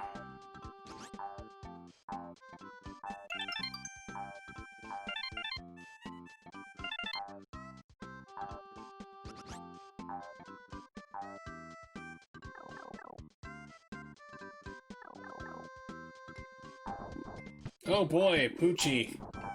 Just like in The Simpsons, everybody loves Poochie. I remember it must have been a GDQ. I can't remember if it was SGDQ or AGDQ. About 2 years ago, 2 or 3 years ago, they had a Super Mario Yoshi's Island race, and they had some runners from Japan come over. And they asked them through a translator, like, what do you think of Poochie? And the runner responded in English, broken English, fuck Poochie. It was like, everyone gasped because it's supposed to be like a PG stream and they didn't really quite tell him, I guess. But yeah, it was quite hilarious to hear him say that. Because they realized Poochie is such a pain in the butt. Poochie, he's cute, isn't he? Hitch a ride. Runs the direction that Yoshi faces.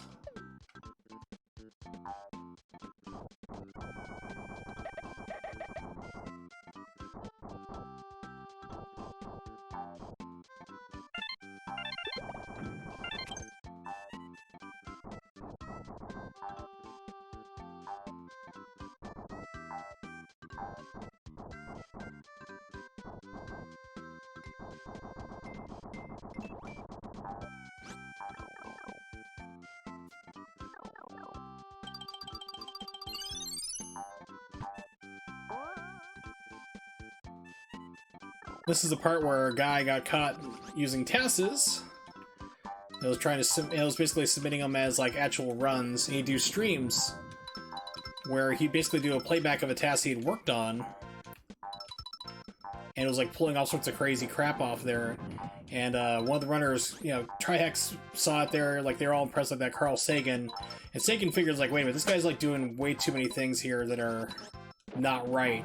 She was like, hey, on this auto scroll part, I want you to start ducking, like, because basically that wouldn't be programmed into a normal task. And the guy's like, nah, I can't do that, I gotta get all the coins, it's required. And he's like, what? You know, it was like, messed it. Oh, still got it. And that's when then the guy had like the dumb thing, he's like, okay, I'm gonna show my naysayers wrong, and he started to do, like, he did a stream where he had one camera on himself, another on his hands, and then the other was a screen like you can see right now, like the gameplay. And he was basically trying to play along with the task, but I mean, this game is long for a task. I mean, it's like 2 hours almost last I checked. And it was like quickly pretty obvious that all of a sudden like his thumb movements were not matching up with what was going on the screen. So that's when they definitely caught him as a tasser. He got all his runs pulled, he got banned, it was huge. Let's see, tasks, Yoshi's Island. 1 hour and 59 minutes. That's for 100%, which is what the guy kept doing. And then Carl Sagan did a task of just fast as you can. That was 1 hour and 33 minutes. And 40 seconds.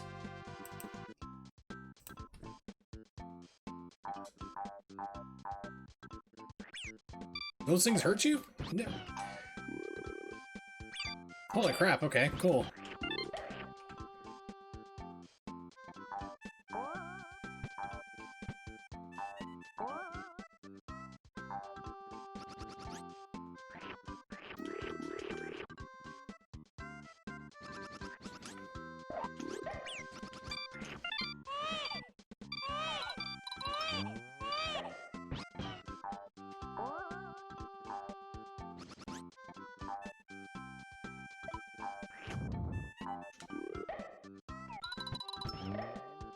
Down the pit it goes!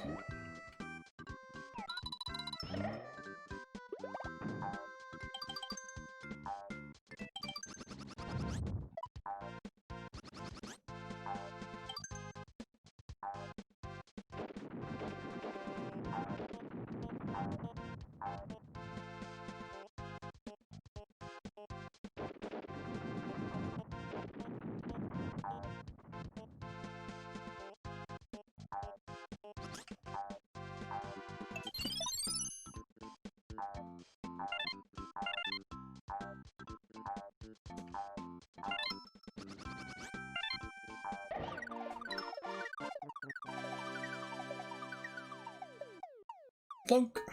Oh.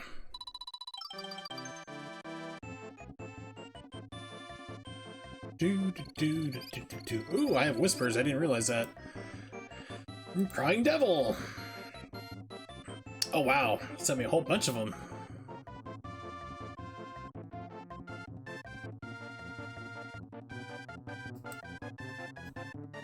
So we were talking the other day during one of his streams about DualShock 3 controllers, how hard it is to try to find a legitimate one. For me. $50, kind of expensive. Don't want to spend like more than 30 really, but I mean that's gonna be just about impossible.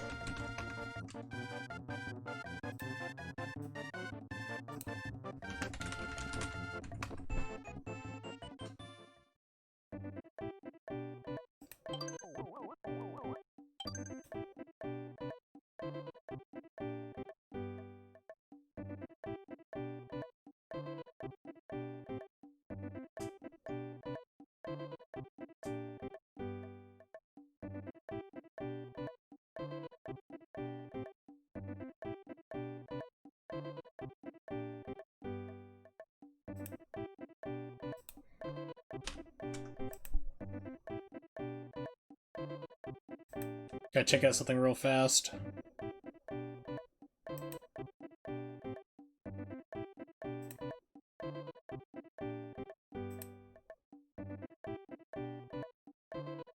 Okay, guy finally picked it up. Should be getting a refund on that broken PlayStation 3 DualShock I bought on eBay on Friday, September 11th. Oh, that's a crappy day.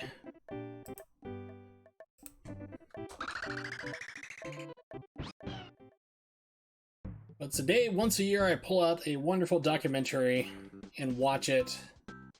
So it's simply called 9/11, which makes it really hard to find, of course. But it's done by two French brothers who are filmmakers, documentary makers, and they were following around a new probationary firefighter in New York City. And for like 3 months, they had like no video footage of it at all. like there's no fires or anything, and they're like, well, we got a good cooking show, you know, because like firefighters like to cook and stuff. And little did they know that they were like the people who got the first footage, the only footage of the first planes hitting the World Trade Center, or were the very first fire company responders to be there. To like basically, they were like 6 blocks from World Trade Center where it got hit, so they were the first people there. And they're like, so all the video footage is inside the lobby as it's going on. You hear like you hear the other plane hit the other tower. You hear bodies hitting the ground, like how disturbingly loud it is. And then then the other tower falls first, and like you see everyone just freeze working. They just like take off running, trying to get the hell out of there because they don't know what's going on. They just know it's bad. You know, then everything just goes dark, and then they figure, okay, well, something happened to the other building. They didn't realize it collapsed. They got outside, and they have to find their way out of the other tower before it comes down, because you know, it's like history happened, like it's gonna fall, so they have to get out in time. And it's just like it is like amazing to watch because it's all, you know, everything happened right there, and this guy just happened to be, these filmmakers happened to catch it. They'll gotta refund your money and reimburse you for mental anguish for the terrible products. I hope so. I told him the other day, I was like, you know what, it's like, I was hoping that this product's gonna hold out so I could buy one of your competitors, because this is like the 5th time this is broken. They're like, yeah, so it's funny because they first called in and they're like, have you called us before? I'm like, oh yes, check your records. They're like, oh yes indeed, you have called before. Okay, what's going on now? I'm like, the same thing that happened 4 months ago. This time it lasted 2 months. So I told him, like, straight up, like, I'm buying a Cloner Alliance as soon as I can, but you're still gonna replace this for me in the meantime.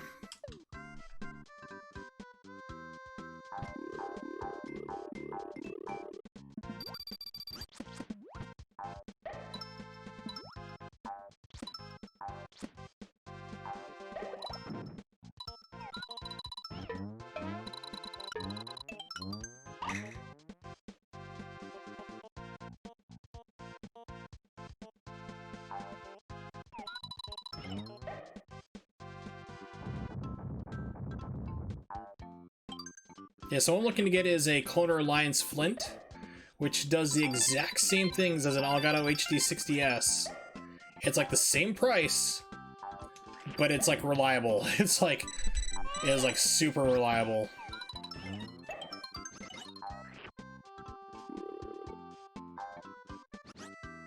Okay, so you can just knock him out but not kill him.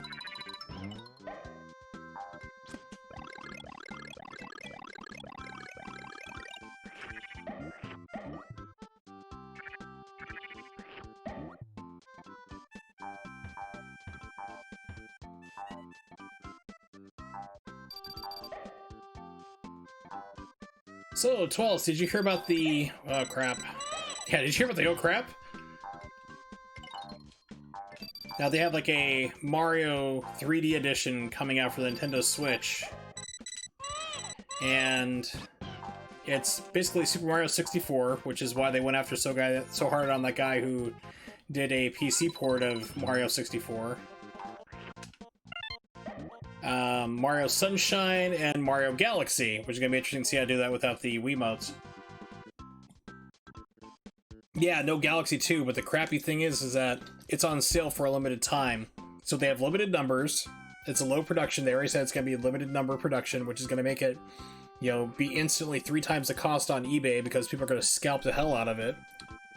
And they're trying to prevent scalping. They're just feeding is what they're doing it. And then they're only going to have it for sale until March, and then they're pulling it from the online distribution. They're digitally delisting it. So you can't buy it ever again. It's the dumbest thing ever. Yeah, they've always done artificial shortages, but this is like out of hand. I mean, they've never done it for like something like this before, like where they've pulled it for digital. I mean, they've done limited numbers for games that are terrible, like Devil's Third only had 420, literally 420 copies released in North America. So instantly, before they actually did a reprint, which dropped down prices, but right away, instantly, like, it was $1,000 game the day it released. Let's see. Then they had it on sale for digital. So it's actually come down a lot. It's now down to around $150 for Devil's Third, but it's a terrible game. It's not worth it at all. Yeah, exactly. The original Nintendo Classic Edition, like the Nintendo Mini, was still super limited. I never saw that for sale in my stores anywhere. Super Nintendo Classics, they rolled out, they started staggering a little bit more. But I mean, the only reason I got mine is because of YKB, and she had connections. And she knew I was looking for one. I just had surgery. She's like, hey, I can hook you up with it. Like, give me the money and I'll send it to you. I'm like, no problem. I actually paid her extra for it. I'm like, because you're going out of my way to doing this for me, you're going to ship it and everything. Here's some extra money. Keep it. So I actually paid her extra for it because I was really, really grateful that she did that for me. Which she didn't have to. And people are like, just go to the stores and buy one. I'm like, where are you? I'm like, I'm in Europe. Yeah, they created artificial shortage in America, but Europe was flooded with them. That was crazy. She doesn't secretly work for Nintendo, but she does have those connections.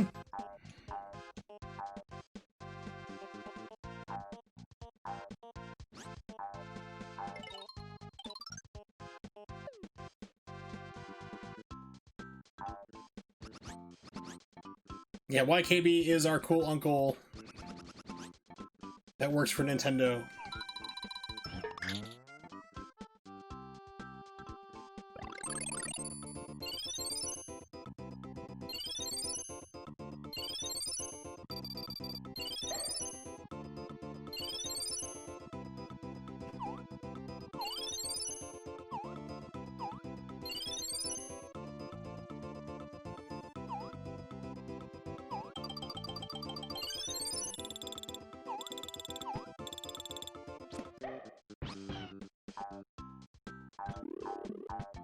I actually saw she was streaming a while ago, actually. Not today, but we're talking like maybe last month, and I was over at my girlfriend's house, and she didn't have the best... I didn't know if I was gonna make it there or not. She didn't, but like out there, she doesn't have like the best cell phone reception. So it's like, for video and data, like, you can get like calls no problem and text messaging, but like for video is a little bit trickier.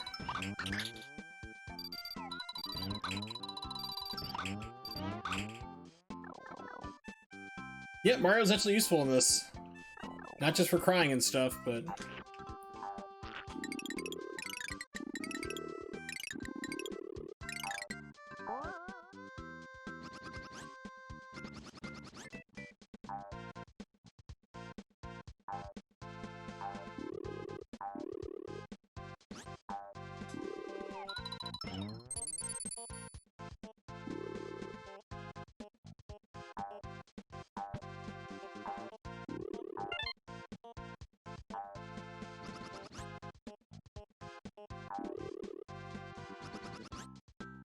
So I had to pop into her stream like, sorry, I can't watch it. It's like, I'm at my girlfriend's house and she doesn't have the best for data right now. It's like, I can only I could barely get like 144p.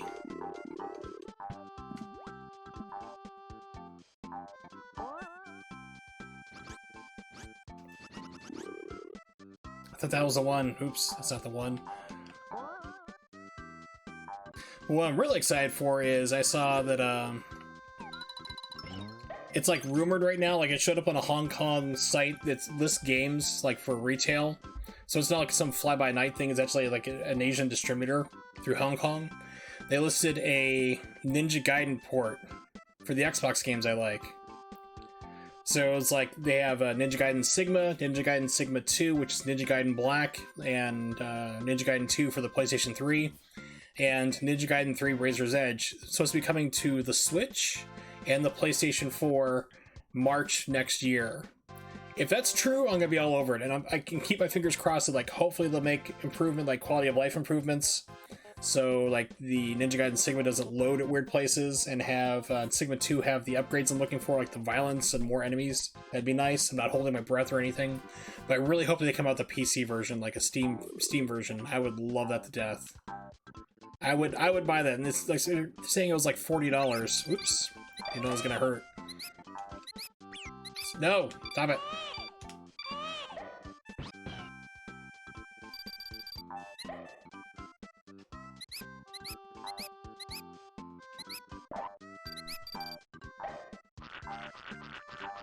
Yeah, Carmen's house, she gets, like, she has DSL. So, no streaming with her. She doesn't really want to be on stream. It's like, it was right, the last time she was actually here, I was like, she's like, what do you want to do? It's like, we're sitting here in my room on my couch. I'm like, she's like, what do you want to do? I'm like, well, play Revolution X? She's like, hell no! I'm like, oh, come on, it'll be fun. She's like, no, I'm leaving. I'm like, come on, sit down. I won't make you play Revolution X. Even though music is the weapon.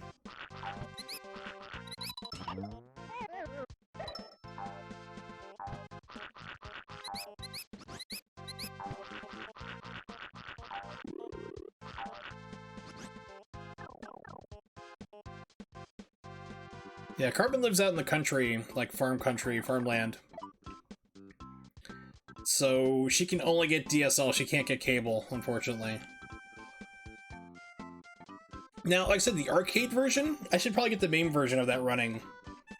Invest the time, figure it out, how to get it to work right, because like, games like that, like light gun games are a pain in the butt to get working right on MAME. I could do like a Revolution X, like the actual arcade one might be interesting for a stream. Because I look for new stream ideas because Elgato's busted.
I don't know if it's gonna pop out after I ran by or not.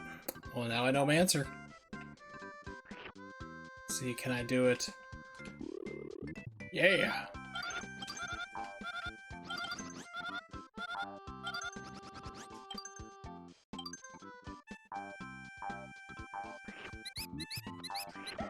No! Stop it! Stop it!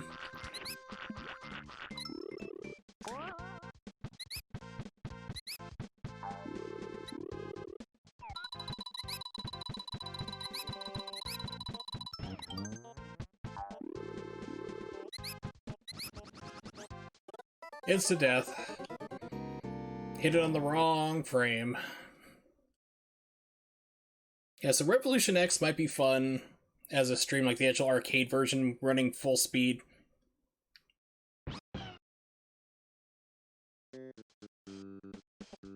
Wow, this is way far back.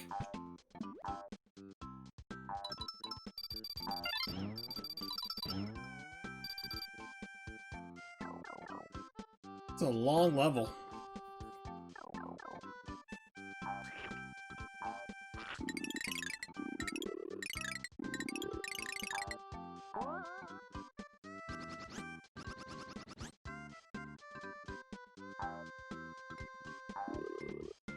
Okay, cool. Wish I knew that it was there before, but lesson learned.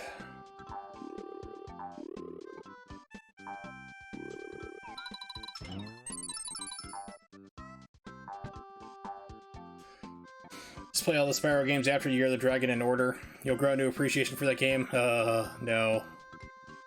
Actually, were you here when you saw me, like... Actually, I did a speedrun of, Enter the Dragonfly.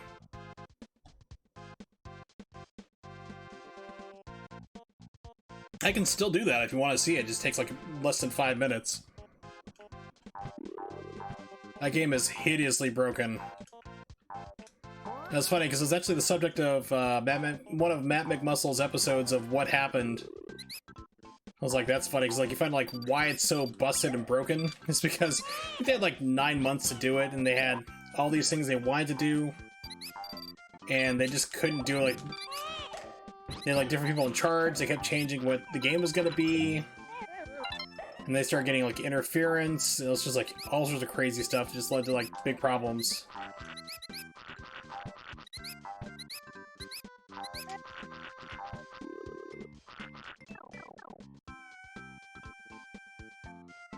Yeah, Carmen has it. She's offered to bring it over. I'm like, no need.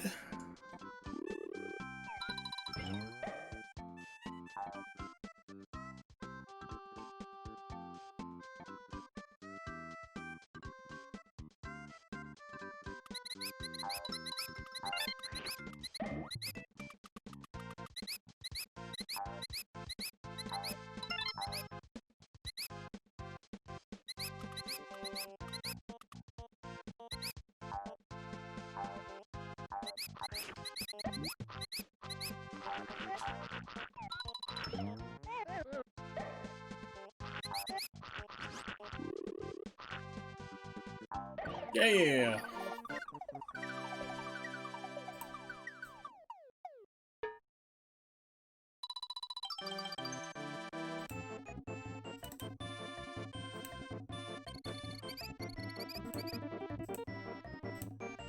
Sorry if that stalled out on the screen for you. I had to get something up real fast.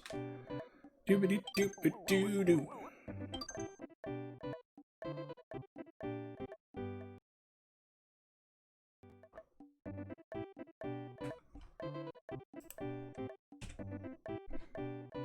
There we go.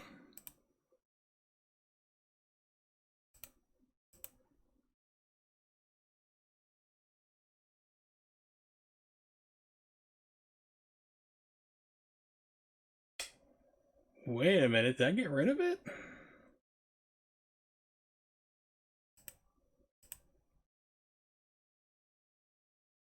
Yeah, I think I uninstalled it.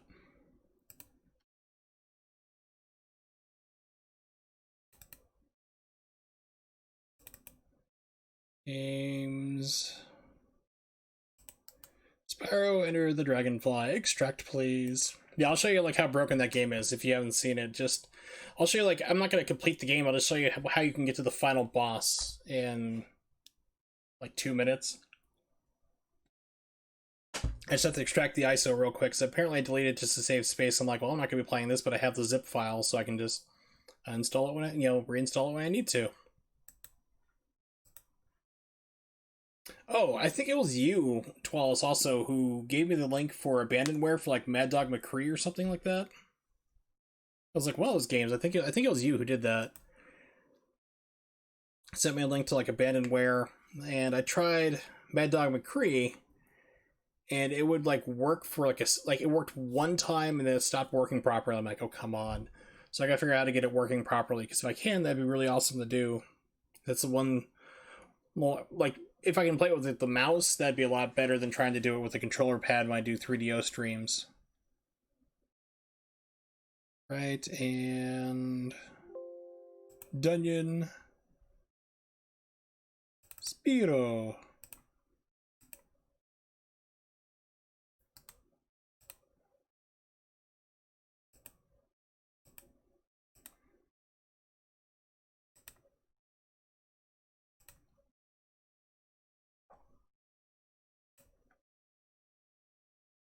Yeah, so this works on both PlayStation 2 and GameCube. I'm playing this on GameCube real quick.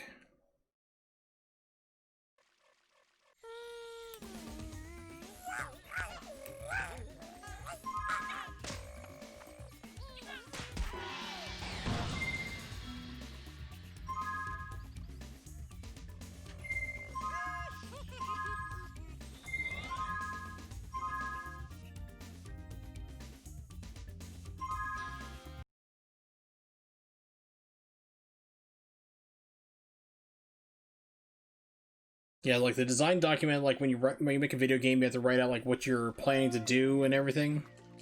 And like the stuff they originally had to play for this game was like super wild. It just was not feasible in the technology at the time.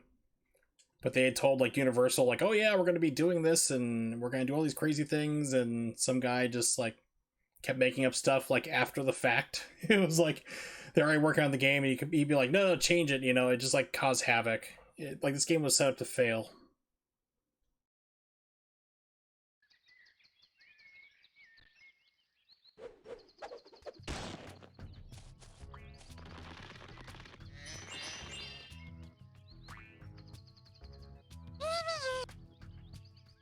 Yep, so just come over here.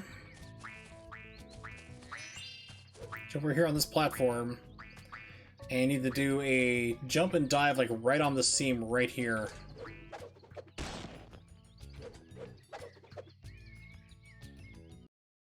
And that clips you right into the final boss. There used to be another way to do it. Like I'd have to go through the fence and clip through it.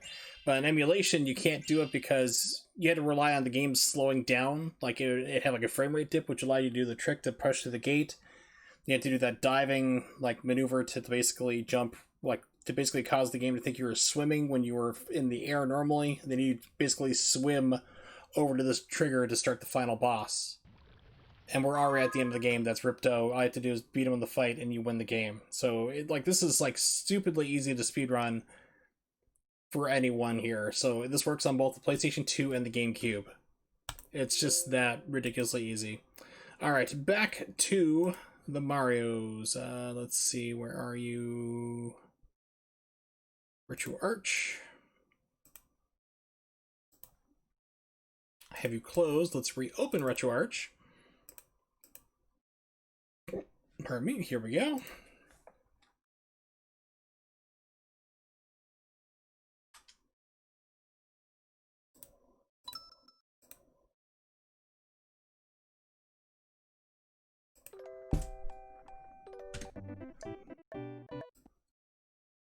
And here we are, back to it.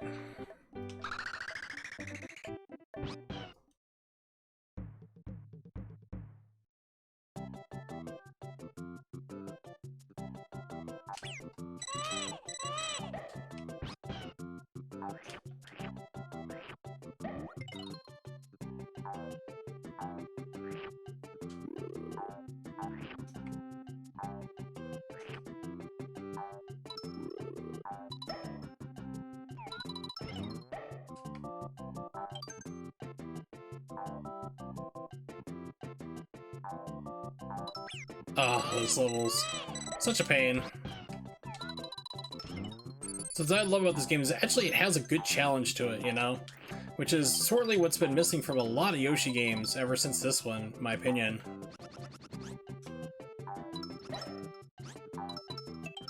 Just like made him way too easy after this.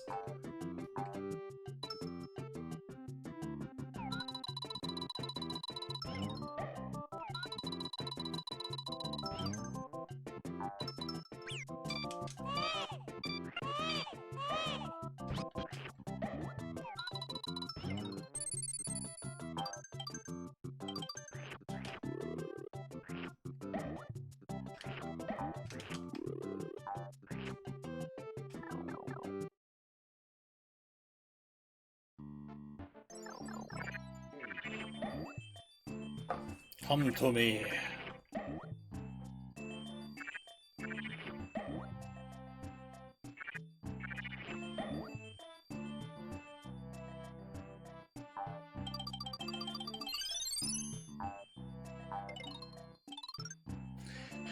These types of walls may be destroyed by throwing eggs. Good to know.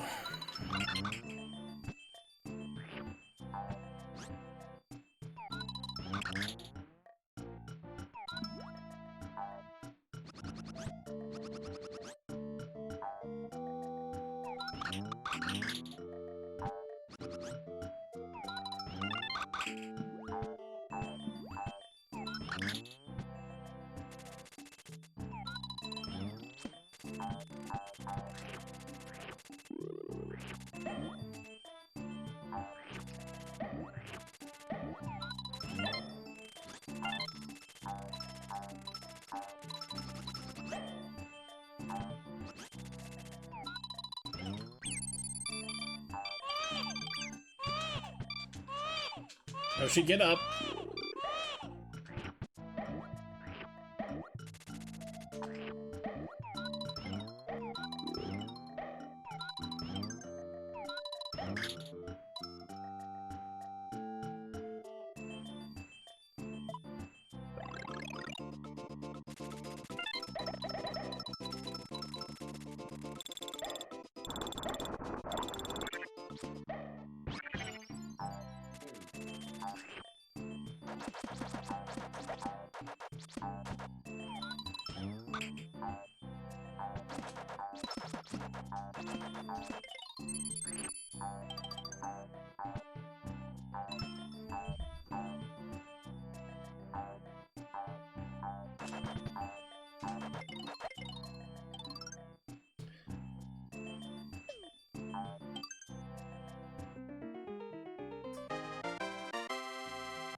It's a long way.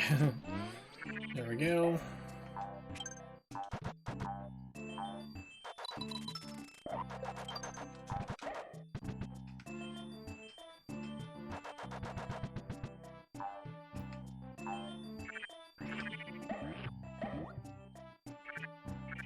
Yoink!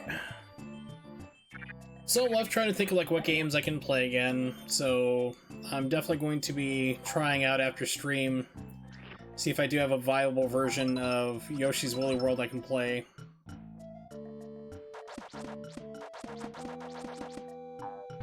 It's not gonna glitch out after like the first level.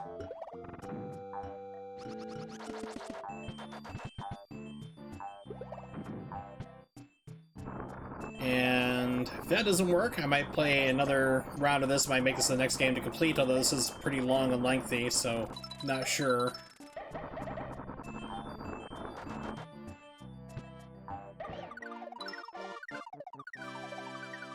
I was thinking like, okay, what other games can I get to that are also on my Second Chances series? And one of those is actually Devil May Cry. Hollow Knight, I think I can also do on PC as well. And Street Fighter V, maybe. I don't know. I might try the story mode for just for grins and giggles. Clean up a phrase. Doobity-doo-doo-doo-doo-doo-doo. Please don't sue, it's Enya.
Okay, moving forward.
Make sure it wasn't a red coin. Do I have all the red coins? Not yet. 6 more.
I don't remember these enemies at all.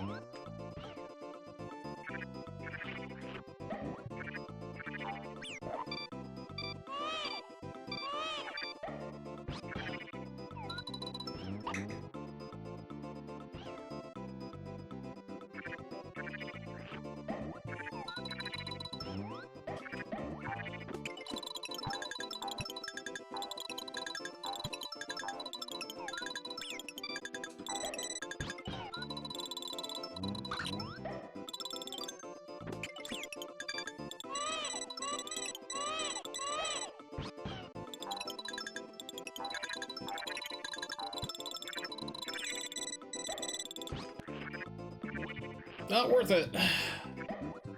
Because my skill level's not that great.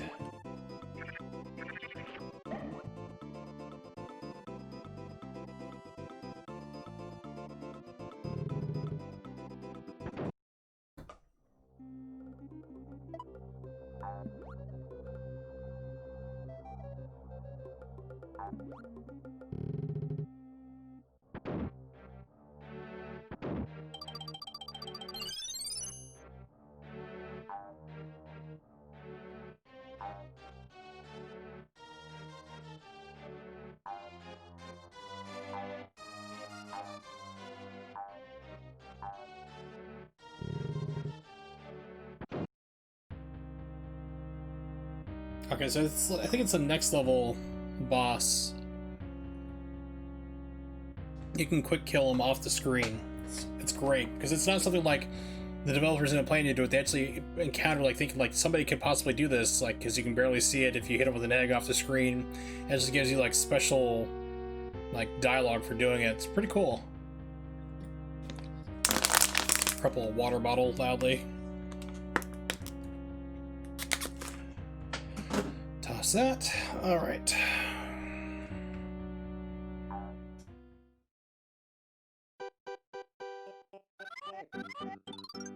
Oh yeah, so we have Baby Mario's twin brother at Bowser's Castle. We're not handing him over to the likes of you. Aw man, why not? Be cool.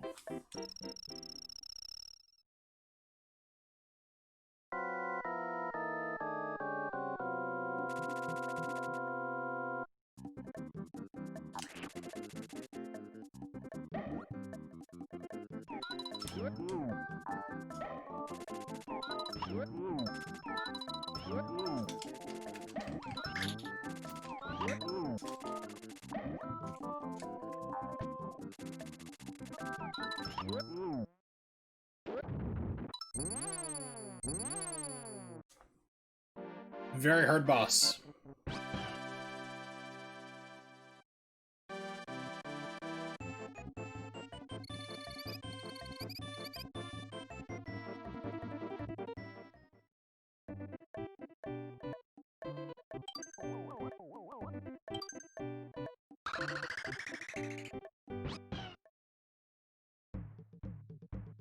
Watch out for Latiku, or Latiku. Latiki-tiki. Flying dude. Back before he was your camera guy in Mario 64.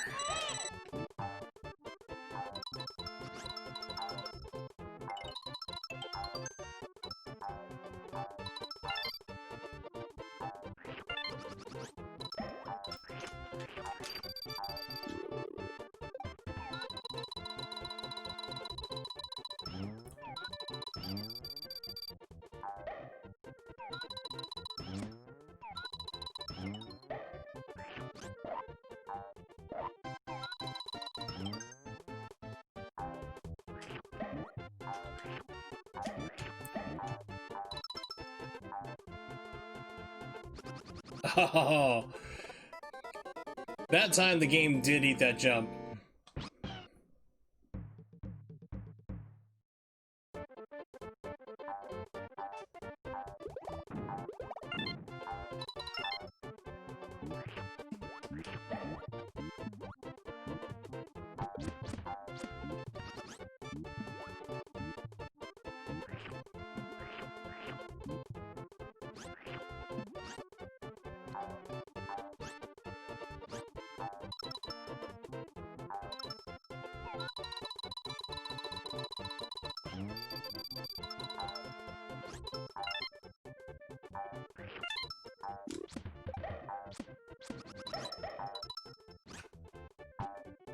Ah, okay.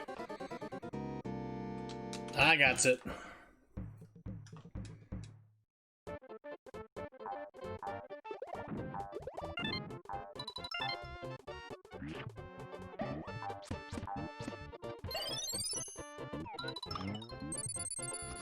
Game? I wonder if the other revisions fix that, because, like, if you jump, like, right when you're close to an edge, it basically doesn't say that you're jumping, it just puts you into instant flutter. There's 2 or more revisions of this game, I believe.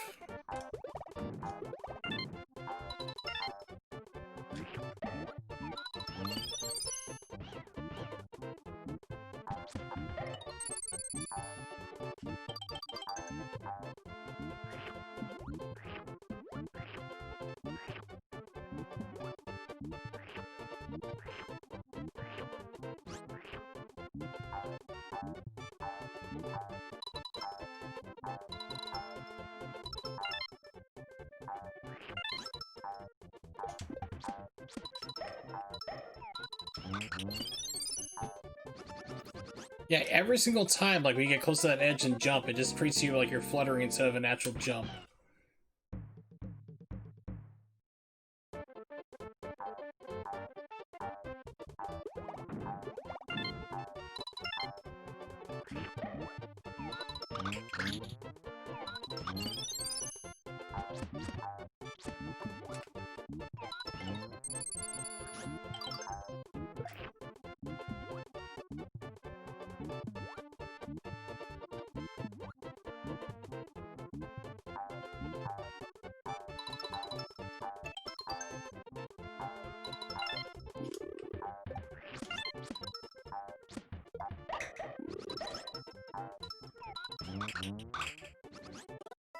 Watching a replay, I fell right through the platform. That one was not my fault.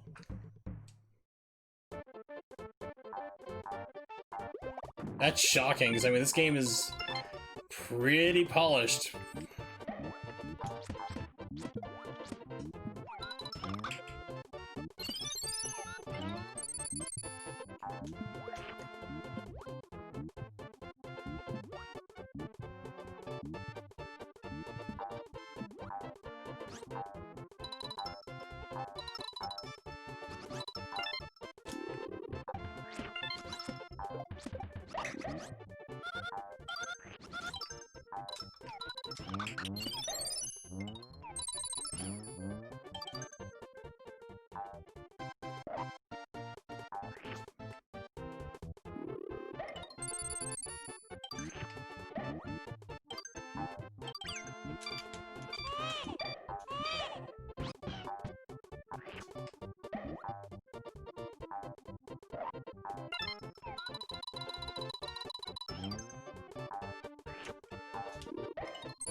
Oh, you can actually snatch his cloud and kill him that way. That's interesting to know.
Yay! Alright, more levels down.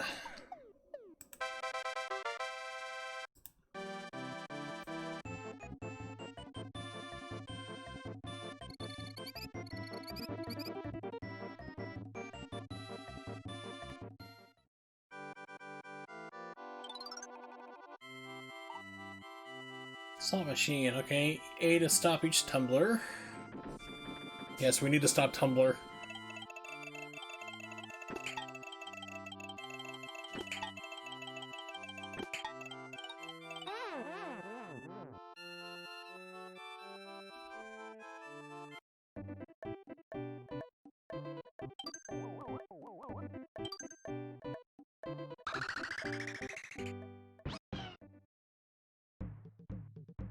The Cave of Mystery Maze.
No, not again. Oh, come on. Give me some kind of iframes there.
Okay, gotta find the secret here somewhere.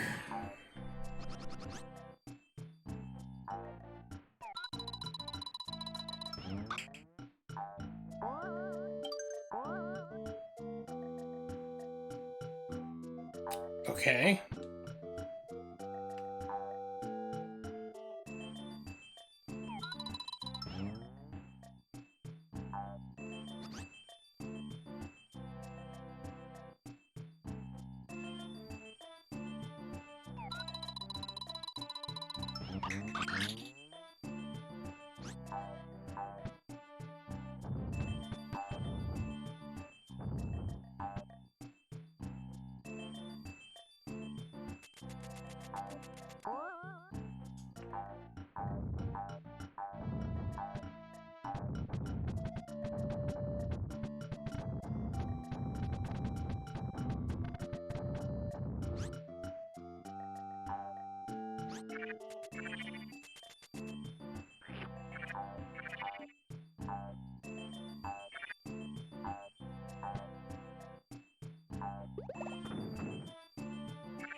Hmm.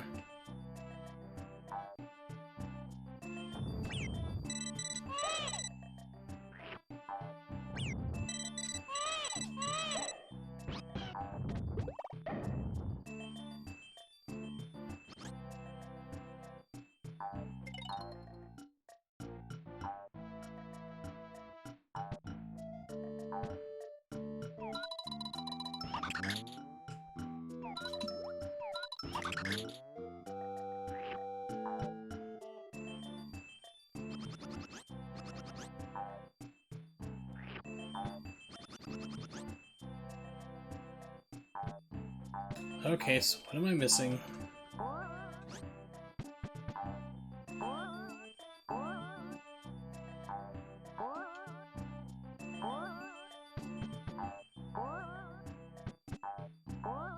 Weird, it didn't shoot me all the way up here to begin with. Okay.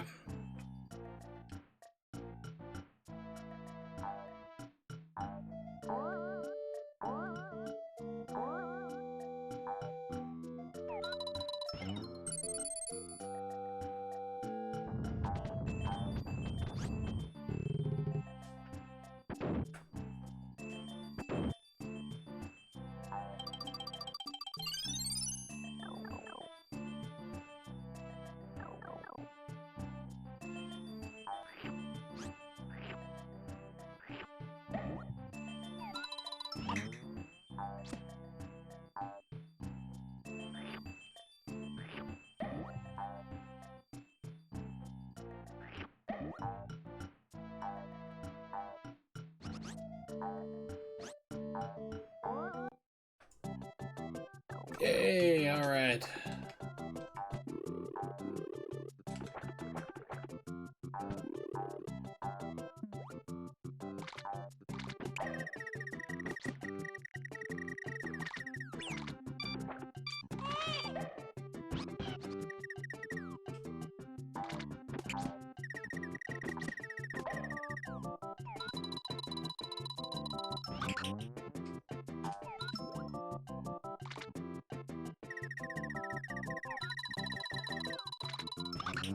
Really, game?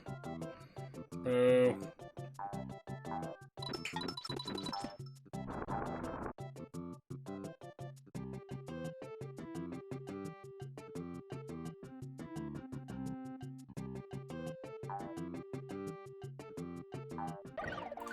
Alright, finally with that level. Oof.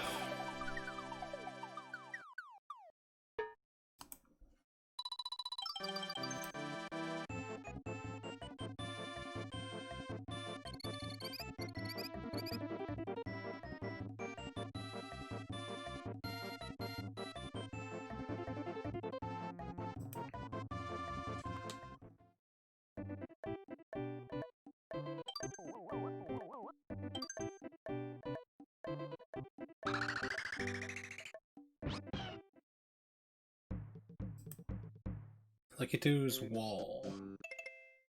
Okay,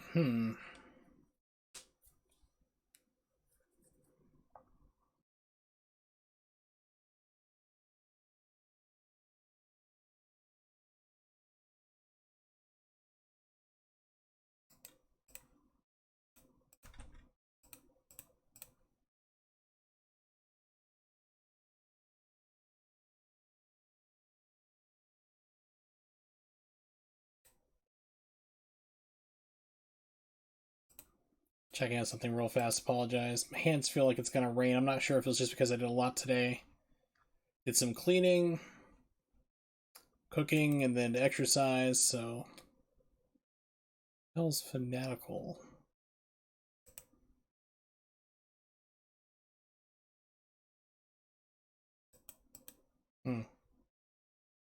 Okay. Back to the game.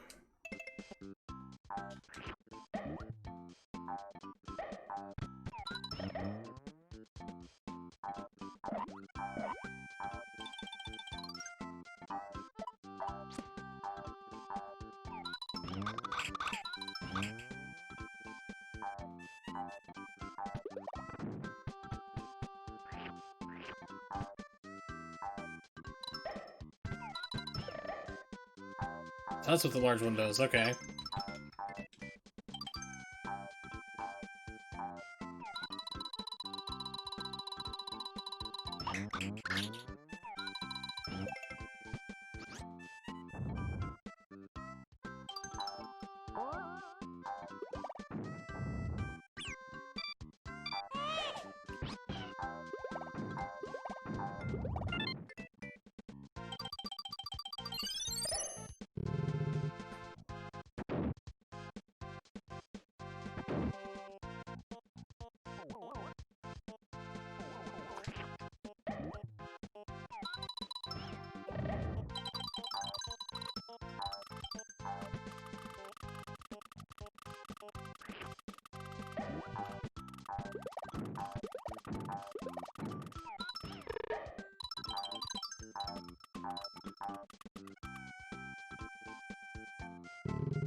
A really good driver. It's easy. Use B to avoid your enemies. I think. Yeah, this one like puts you up on stilts. I think, like when you're in the car.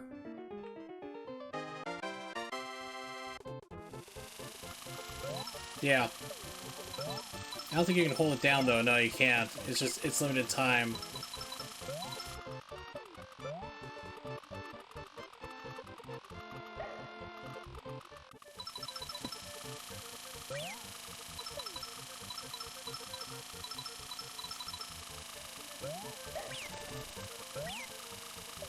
Come on.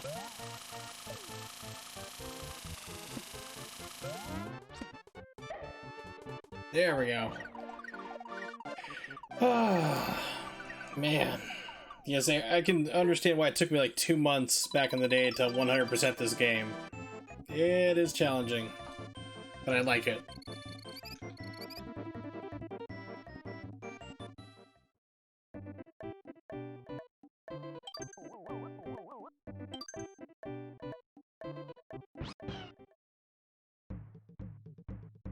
Potted Ghost Castle.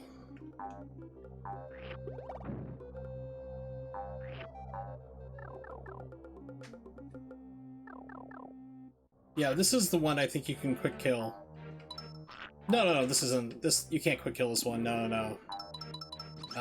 This is one where you gotta like push it over the edge.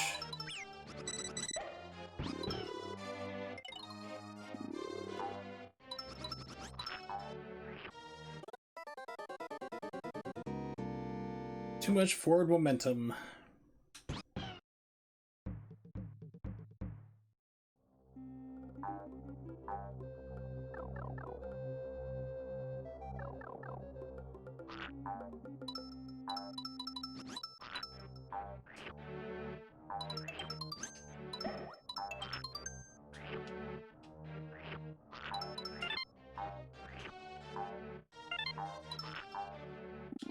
Ah, that was my fault.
When throwing, you may stop the aiming cursor by holding L or R. Notice that already. Greatly increase your accuracy. Yep.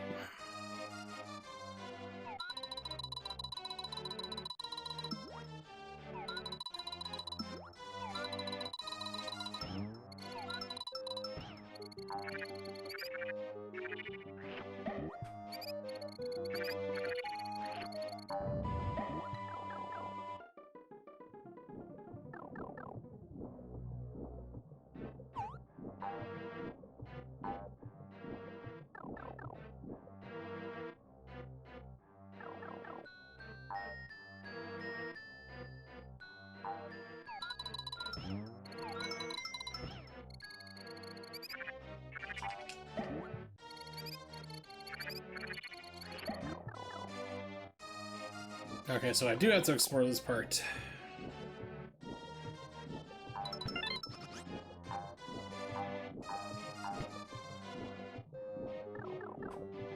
The telltale beating heart!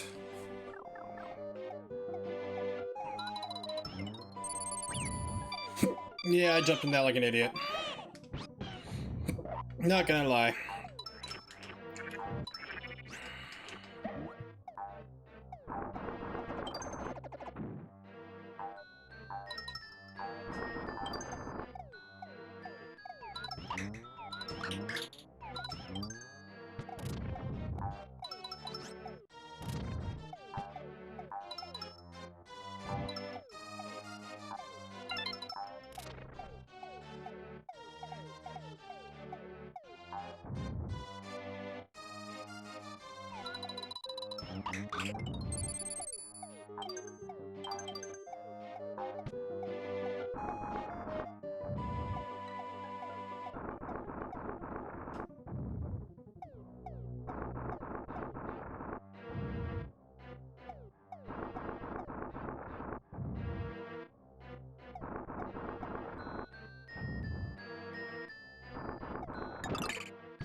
Now we're good.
Whoa!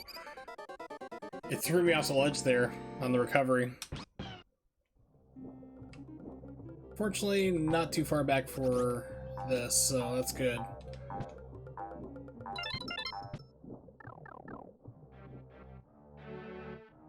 Did not lose much ground. Or time.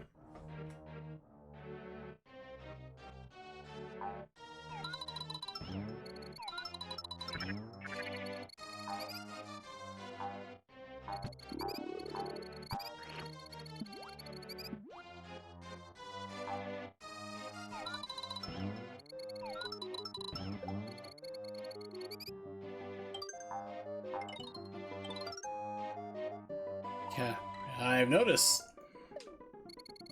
Oran's bad.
Stop it.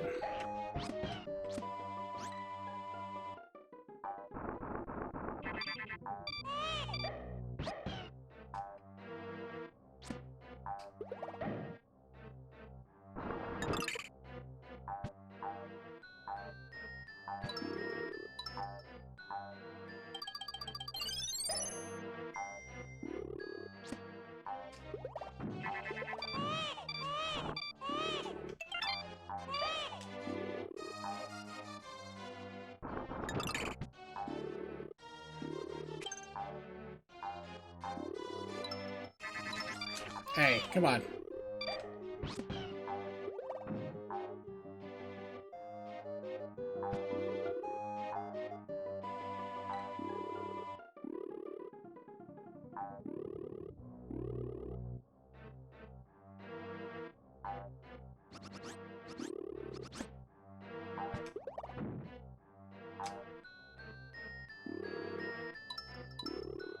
There it is.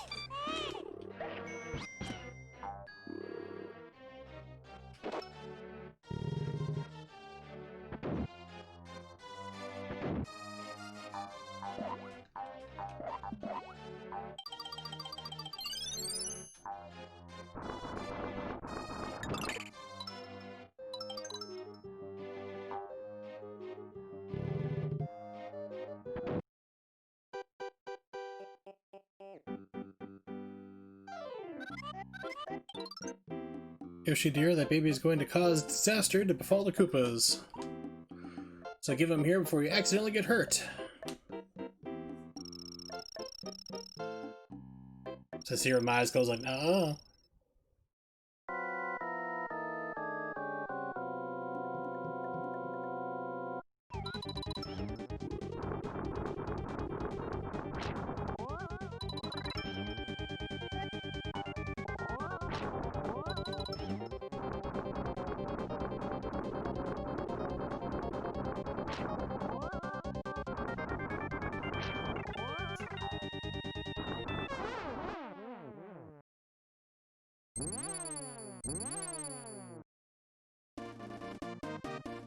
Yay! I am the Keymaster.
Alright.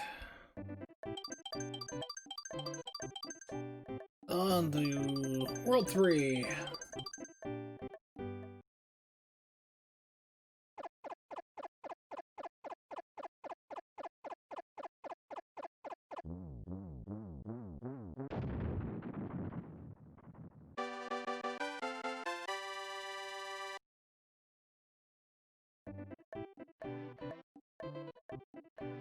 Ooh, getting a little extra perks in the music. Nice. Forgot about that. Welcome to the Monkey World. Oh, goody. This is the one I think you get a lot of watermelons to shoot things.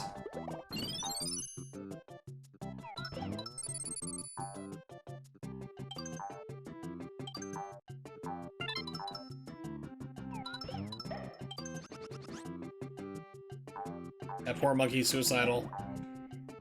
It's like, I don't want to live in this world no more without bananas.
That was my mistake. Oh well. But for now,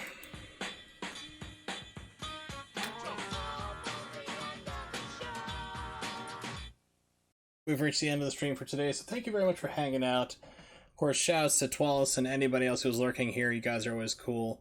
Do appreciate it. Sorry about earlier here. Like I said, I'm definitely going to start testing a little bit later tonight.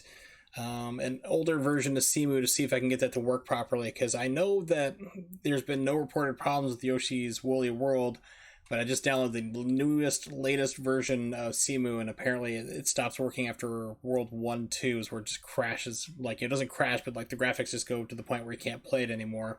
So I will look into that, and hopefully have that to stream next time.